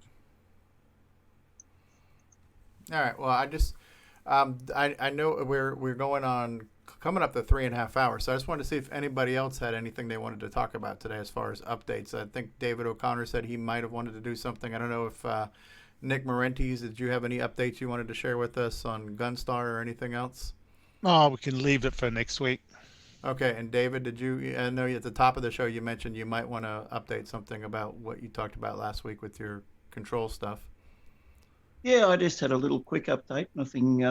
Nothing too lengthy. That little live demonstration that we did last week, it got me really inspired, and I sort of got the idea of recording a new song using the setup. Instead of recording a new song, I've actually started a whole new album. I'm going to make the whole new album based on the Tandy, on the TRS-80, controlling my analog synths. And I've recorded the first song for it already, 15 minutes long. I've shot video for it. I was hoping to actually have the video edited by tonight, but I should have the video edited and up there during the week. And first song for this album has come together, and there's a whole new album. I'm probably going to call it CoCo Music. Yes, spell it M-U-S-I-K, as in the German spelling of music. CoCo Music, like Tangerine Dream style, late 70s sort of. So last week's episode was very productive. Excellent. And I see Joe Burnett's got a Radioshack bag there. Oh, yes. I wonder what's inside. It looks like he's got shirts. Wow. Bunch of shirts. Oh, very cool. Might be more than that. Wow. Is there a CoCo 4 in there? No, unfortunately not. Too bad. Batteries, battery club card. Batteries? You know what? I busted. What did those guys think of the exposure, the interview and stuff? You know, I mean, they were great. And I stayed in there probably 30 minutes after I got off there and just talked to them. And there's so much folklore. This is the area where Tandy's main offices were. And yeah, I mean, we talked about so much. I mean, I hate to misquote, but I guess the guy who opened the first store that sold the Tandy computers back in like 1980 was at the grand opening this week. Wow. So yeah, and there were so many, and what he mentioned he didn't get to talk about, where there's so many people who used to work for Radioshack or for Tandy that showed up this week. So they had an amazing turnout. Their heart's in the right place. I mean, obviously a business, wants to make money, but you can just tell the passion that they have for the STEM projects for the hobbyists. And yeah, I mean, they're really receptive to the ideas, talking about like the display, having the retro computers in the display. We got to talking about, well, it'd be great to, like, at Christmas time have a monitor in the window and show, like some of the demos, like in the demo scene used to be a long time. Yeah. But, maybe have a contest for people to create, a Christmas or holiday themed demo, to put in, the window for people to see, like when they're closed, something like that, and run it on old hardware. Yeah, exactly. Run it on an old hardware. That was, exactly. Yeah, well, Simon Jonasson has one of a naked woman that bounces up and down. Would that work? Yeah, that got some trouble, didn't it? Yeah, those guys were awesome. Though that was really good. Yeah, I mean, I was really impressed, and yeah, it's great. I'll definitely be back. And do they know about CoCoTALK and all that stuff? They do, and in fact, when I went in there and talked to them beforehand, they pulled it up on the computer. So when I was doing the tour of the store at the very beginning, they were back there watching. So and they still talk to us. Yeah, exactly. Exactly. But they didn't know how widespread across the world that it was. I mean, they were really surprised to hear that there were individuals from Australia and from Canada. They have one person, and they were of course asking me what parts of Canada or the Canadians that are on here from, but they have one individual that works up there full time still out of a home office. So I've got the guy's email address. I'll find out. I'm just gonna say I'm from Ottawa, and in Ottawa there's this little town called Canada, which is part of Ottawa, and it's like the high-tech capital of Canada. Like, we've got all kinds of big presents here for like Apple. Well, Apple's coming, and BlackBerry and QNX and all kinds of all of that. All kinds of self-driving cars are being tested up here. So it'd be a really good location for high tech. Yeah, and he mentioned, if we can find out like your location or wherever, and if this gentleman's in the same, area or town, maybe getting y'all to hook up, and meet in person, kind of just to foster that relationship. So, I mean, it turned out really good. It was beyond my expectations. Yeah, I was beyond great. thrilled. I honestly, we had no idea what to expect other than a walk around, but we got so much more. Not only did we get the tour, but we got to talk to some of the key folks involved, and to, like you say, to hear their passion and their dedication to what I think was the spirit of the old Radio Shack, which was stimulating people into wanting to do something in electronics or technology. I think most of us here were stimulated by that, and hopefully if future generations are as well, and maybe a resurgence in, people doing something other than working at Walmart, Yeah, and there were a lot of kids in the store. That was always cool too. There were a lot of kids that came in while I was there. So I think the Guru guy has a problem with it. No, he's gonna get all his Guru modem parts now from Radio Shack. So he's got a local source. He's in Texas. So. But their main philosophy is baby steps. I mean, just like they were mentioning, they didn't go out and open 100 stores at once. And really, like you're talking that, starting out at the very, slowly, kind of building that momentum, getting that enthusiasm going. I think it's going to be successful for them. I hope it's successful for them. Yeah. I would go to soldering classes and stuff for sure. Like, I think that's a really great idea. Hey, Joe, that thing behind you in the car, is that an R2D2? Follow him home. Does Guru have to leave? Guru, are you having to leave us? Yes, it's time. All right. Listen, well, thank you for being here. And I know we held off on you for a while, but hopefully we got a chance to. What is your website again? Electronics is Fun, or electronicsisfun.com. Electronicsisfun.com. So if you guys want to keep in touch with what our guru friend is doing here. And now that you know how to reach us on Zoom, we do this every Saturday. So whenever you want to pop in and give us an update, please do. You don't need an invitation. Just pop in. We're here for several hours and once a week. So sounds great. Yeah, love to hear what goes on with your projects. Like I say, a lot of us are into a lot of different systems besides the CoCo. So keep us up to date on anything you're doing in the world of retro for sure. We could have a special part for you. This is like, why did the guru do this?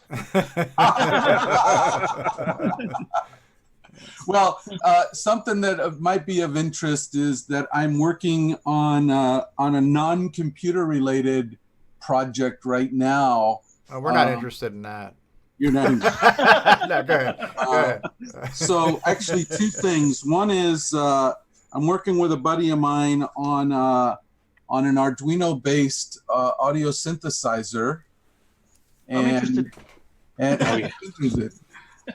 And then I'm also doing some research on developing an old school analog synthesizer using just electronic circuits, so voltage control very amplifiers, voltage control filters, voltage control oscillators, the works. So I'm playing around with building something in that area. Don't have anything right now. Oh my God, look at that! Wow, that's awesome. I was just going to say, Gary, before you go, I don't know if you've seen. Look at that! Look at that! Wow, modular synthesizers and everything. That's awesome. Yeah. A lot of it's I've built it, the module has been a project I'm building myself as well, controlling it from a CoCo. So very interested in what you're doing there. Very, very interested in that. Yeah. So when I get something that's working, I'll get on and show it to you guys. Excellent. Great. Interest, I don't know, but you're on Discord now too, and we have a lot of different channels in Discord. So if you want to, have people pick your brain or ask questions or drop things in, we've got a lot of different channels in Discord under hardware and TTL modems and all that kind of stuff. So cool. That'd be very cool. Well, thanks for joining us today, Mr. Guru Santiago, and thank you, Rob Enman, for inviting him. Excellent. Yeah, thank you, Carlos. Really had a appreciate great time. Excited. Bye-bye. Yeah. Bye. See ya. Yeah, what a great show. So we had the Radioshack feed, and so Joe, you're still basking in the glory of being there, right? Oh yeah. It was awesome. I'll be back, and I mean, the best thing you can say about them is they're genuine. I mean, and they have a lot of excitement about what they're doing as well, and I let them know that we were also excited.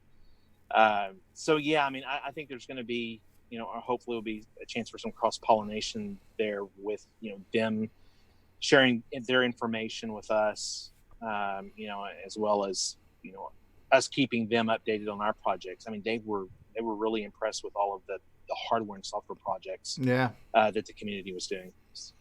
Has anyone got a CoCo to donate to them for a while to put as a window display in the shop?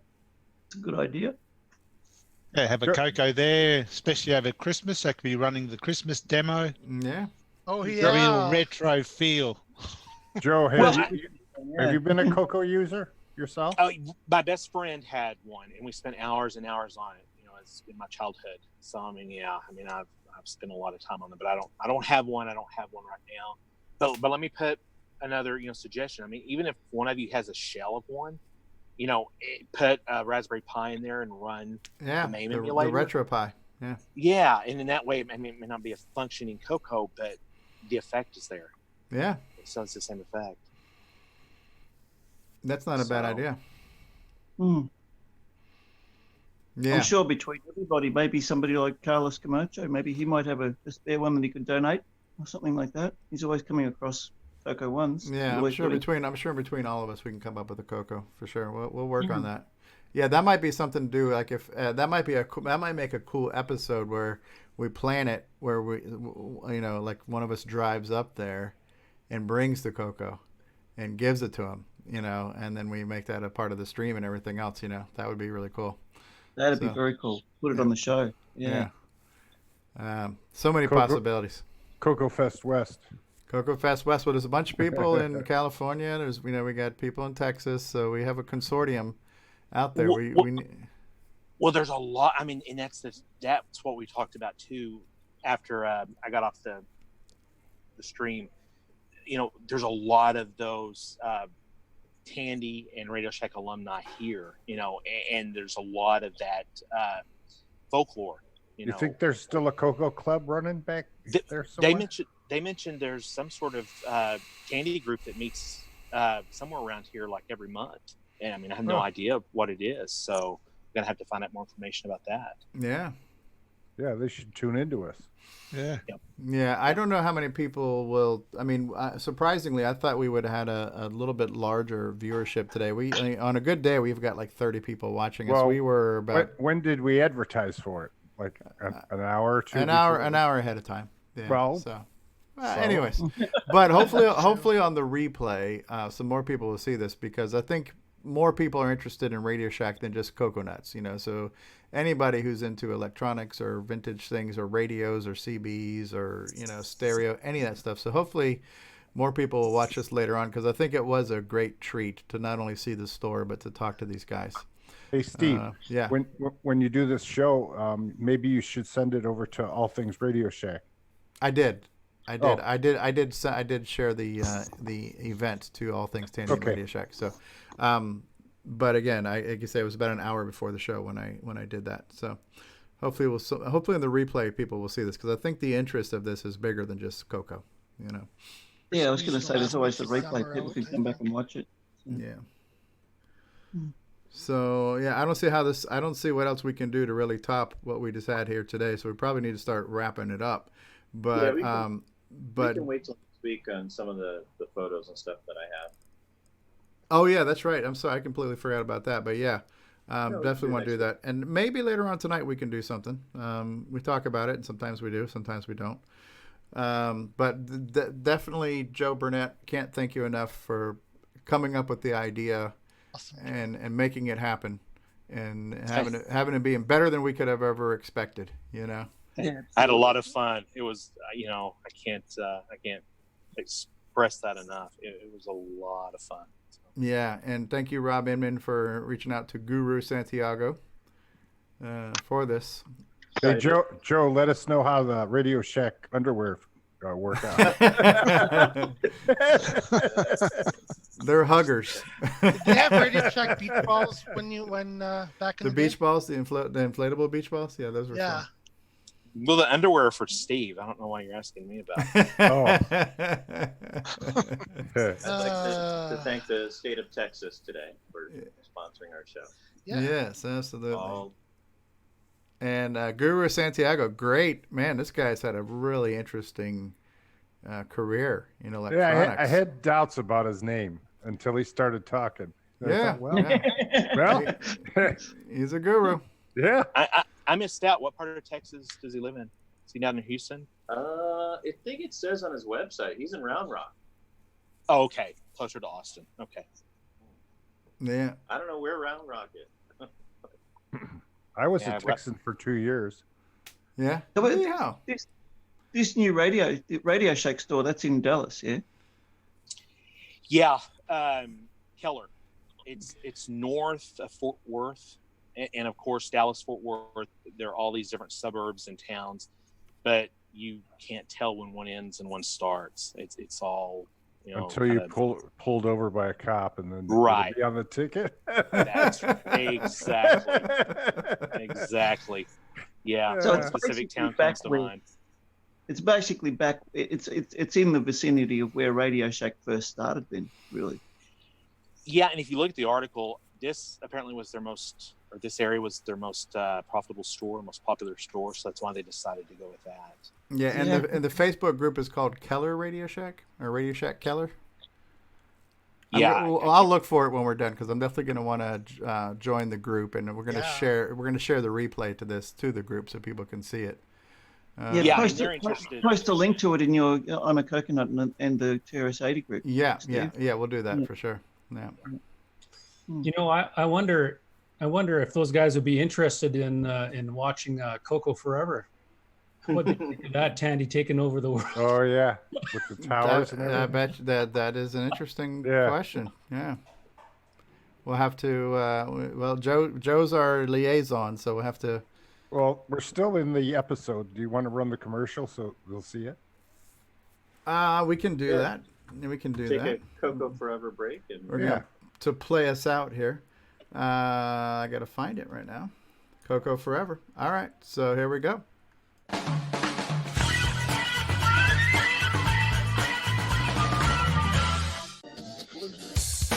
have you got your CoCo 3 yet?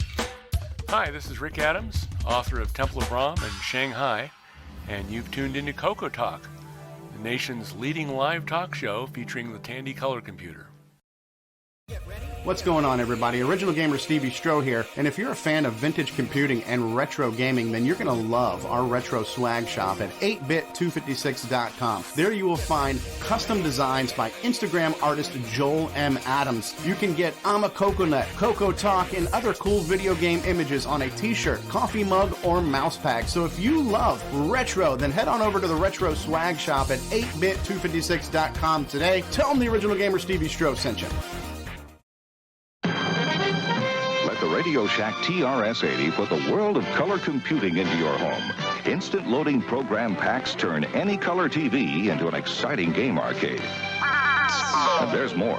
The color computer is an educational aid, a home management tool, an up-to-the-minute electronic information service.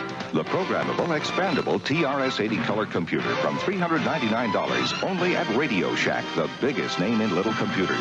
Hi, I'm Bruce Moore, and this is Jacob Moore. Gotcha. And we are the Forest of Doom guys, and the CoCo Forever guys, and we are CoCo Fest, and we love Stevie Stroh. Imagine a different world. A world where Tandy Corporation has the upper hand. Where the CoCo surpassed all competitors. And all you have to do is travel back in time without making a single mistake. CoCo Forever. How does it feel? I'm still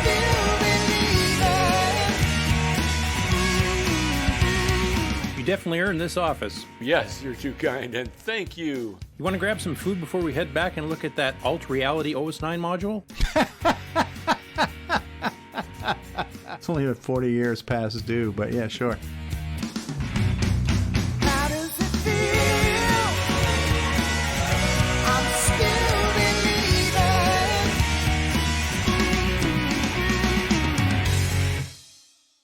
Radioshack, America's technology store. Computer shopping has never been better at Radioshack. Here's proof. Our new ultra-high-performance 386SX 20 megahertz computer with 85 megabyte hard drive, only $12.99. And it's from Tandy, manufacturer of the best-selling PC compatibles in America. Or get a 286-based Tandy home office computer with color monitor and hard drive, only $899.95. Shop your friendly nearby Radioshack. Great selection, superior service. Nobody compares.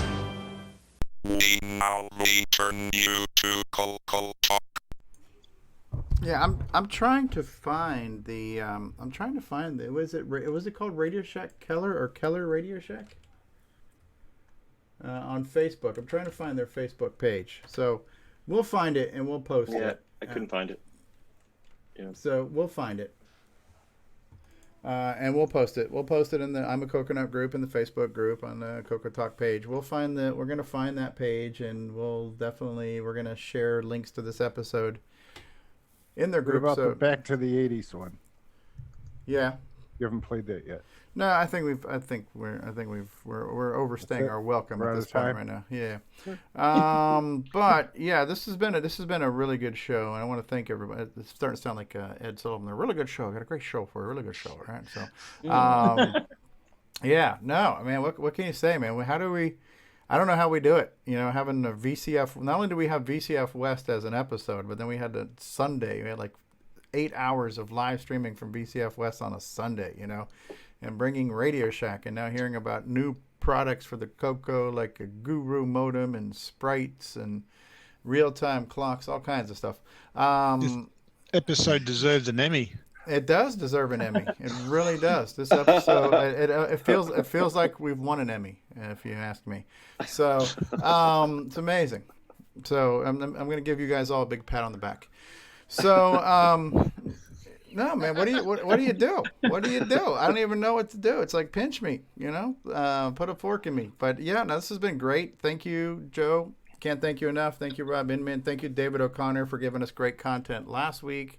What I love about this show is that I just kind of show up every week and magic happens, and it's just the planets align and things happen and it's great.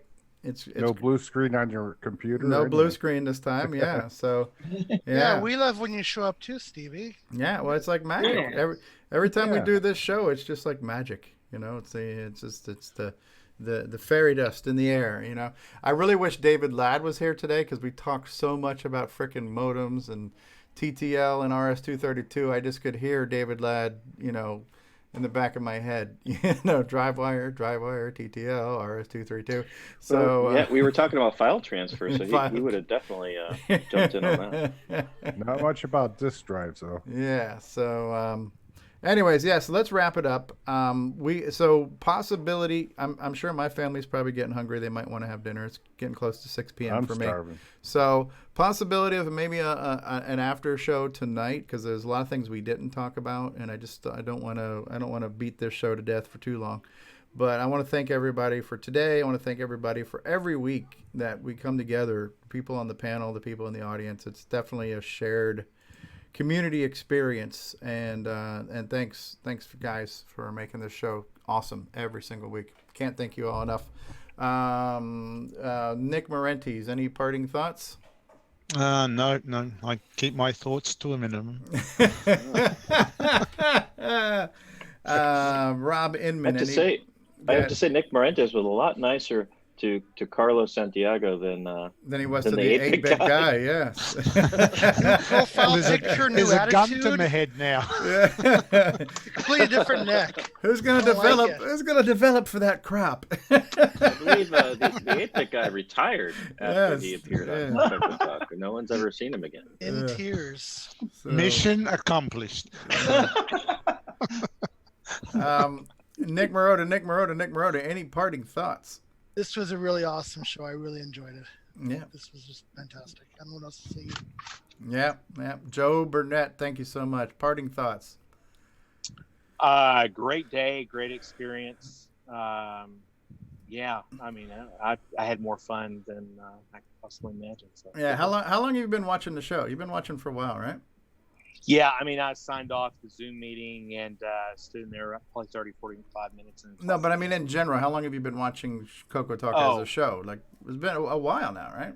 Yeah, 3 or 4 months at least. I mean, I just go to the YouTube streaming site and watch it. But yeah, I'll try to start showing. Yeah. How long have you been sitting in the Radioshack parking lot? Are there police surrounding you? I don't want to leave until they hire him. Yeah. He's been there for 3 days already. Just buy a polo, show up, and pretend you work there. Start working, start selling people stuff. Let me tell you about the CoCo and why it's so awesome. I'll tell you about the 6809 and all these registers that it has. These PCs, they'll never last. Here's what you do. I would like to point out that Guru Santiago, Carlos Santiago, has joined Discord. So yes. I know there's a lot of chatter going on about the, Dave Phillipson and Scott Wendt, and we're all talking about the Guru modem. But if you have any more questions, you can at him in Discord. There you go. Well, Joe, for you definitely have helped create one of the best episodes we've had. So thanks for that, Joe. Welcome. Yeah, and DeBruce, we haven't heard a lot from you, but you've been here on and off. How you doing there, DeBruce?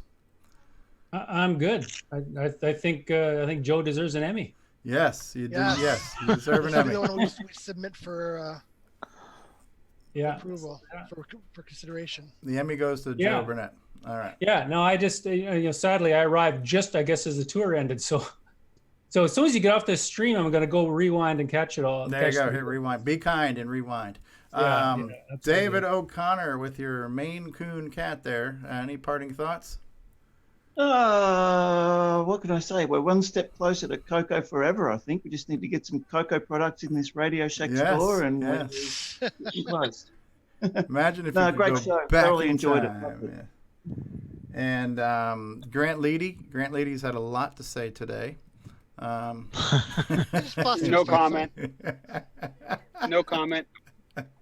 Grant, you driving a Radio Shack right now, Grant? I think you ran a stop Yeah, sign. I'm on my way down to Texas right now. Police, I think you just ran a stop sign. Yeah. It reminds me. This is like me playing Grand Theft Auto right now, looking at Grant's window right now. And how many weeks until VCF Midwest? Oh, It is 1 month.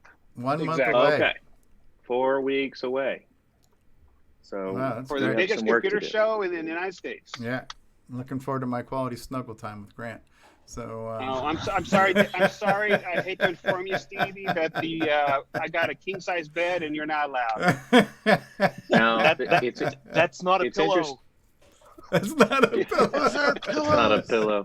By the way, if you Google VCF space hyphen Midwest, the second response is, how does VCF contraceptive film work? Oh, So okay. Well, I don't know what that's all about, but apparently VCF stands for many things. Okay. Well, yeah, pretty much a vintage computer trade show is probably the best form of birth control ever. In the retro computers. Very few conceptions take place at these events. So. Mark D. Overholser might be an exception to the rule. Well, you guys are Ron married, though, so I don't know how that happened. Ron 9 months Delvaux. from now, there'll be none. Yeah, all the CoCo Fest babies that happen, right? 9 months after April, right? So. And there's the cover. Ron Delvaux. A My little son, color. MC10. Well, I'm glad that this guy admitted that there was no alien tech involved. I was happy to hear that. That was fake news. That's fake news. Yeah. That was that's fiber optics. No, Donald Trump tweeted it already, so we know. All right. Excellent. All right, we're gonna put a fork in this episode. Thank God. Thank God, yes. We have not had Jim Brain trolling us. And actually, when Guru Santiago was talking about his philosophy of the open source and everything else, that reminded me of what Jim Brain was, how he does his stuff in open source. No and everything, dumpster too. fire either. No dumpster. We had no trolling. Has Richard funny, Lobieski as well. has Jim Brain retired from trolling? I don't think so. He's probably getting He's ready retired to... from releasing products. Oh. Maybe Jim Brain should hook up with the Guru too. I'm still waiting on my STC extender, Jim Brain. But it's funny though that was the one thing we forgot to bring up, because You're not the only one waiting. I'm waiting too. Everybody in the retro community. I mean, you would be so surprised. I'd be talking to the most random person at VCF West, and I go, "Oh, do you know Jim Brain?" "Oh yeah, we know Jim Brain, yeah." So that was the one thing we forgot to ask Carlos today. But I'm sure he does know Jim. That could be a new Everybody segment. knows Jim, yeah. And because it's heavy breathing time, it's definitely time to play the outro. So we're going to play the outro, and we'll be right back for final thoughts after this. This concludes another episode of CoCoTALK, the world's leading live talk show featuring the Tandy Color Computer. For all things CoCoTALK, visit us on the web at CoCoTalk.live. We'd love to hear from you. Send feedback, suggestions, even segments via email to CoCoTalk@CoCoTalk.live. CoCoTALK is rocking the 8-bit world, keeping the Tandy flame alive. We may be mocked, but we'll never stop, 'cause CoCoTALK is rocking the 8-bit world.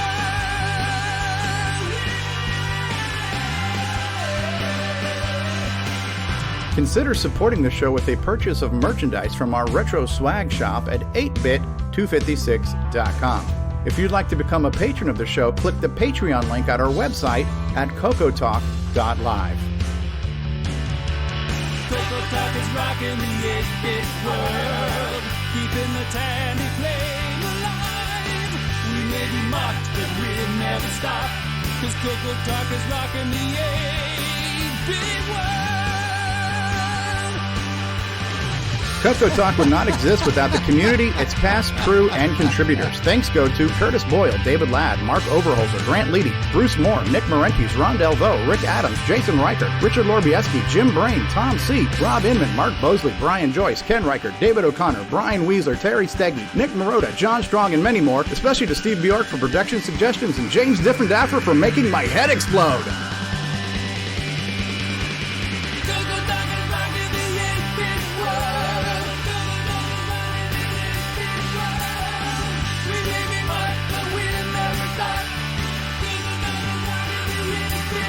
Please help support the CoCo community by visiting some of its various contributors. A list of resources is available at imacoconut.com. That's IMACOCONUT.com. The CoCoTALK theme song is copyright 2008 by D. Bruce Moore and Greg Sheeler. Mixed, mastered, and produced by D. Bruce Moore.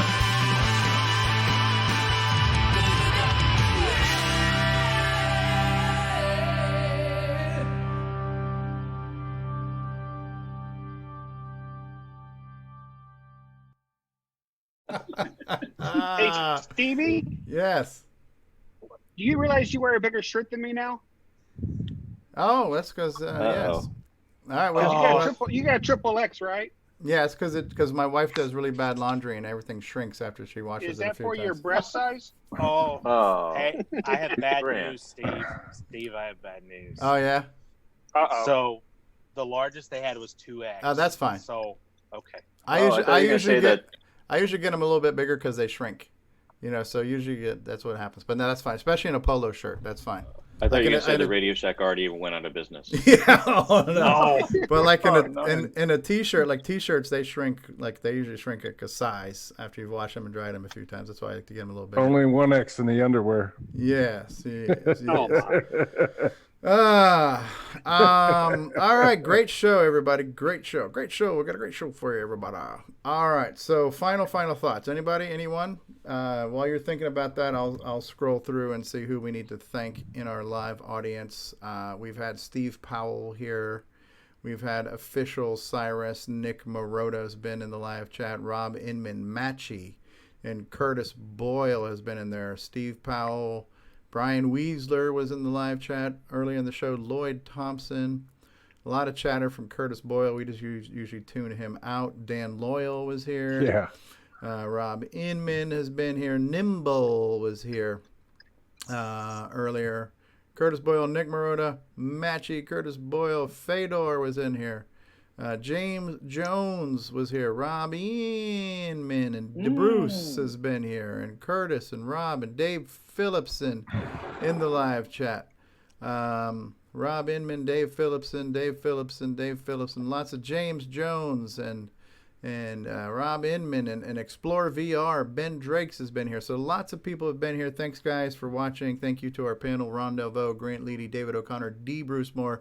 Very special thanks to Joe Burnett and Nick Marotta, and Rob Inman and Nick Marentes. Earlier we had Mark Bosley with us, and we also had Fedor was on earlier. So it was pretty cool that we were able to bring literally a global panel to Radioshack where we had Canada, Australia, and Denmark all present in the presence of Radioshack, just to show them how global the interest is. You know, very cool stuff.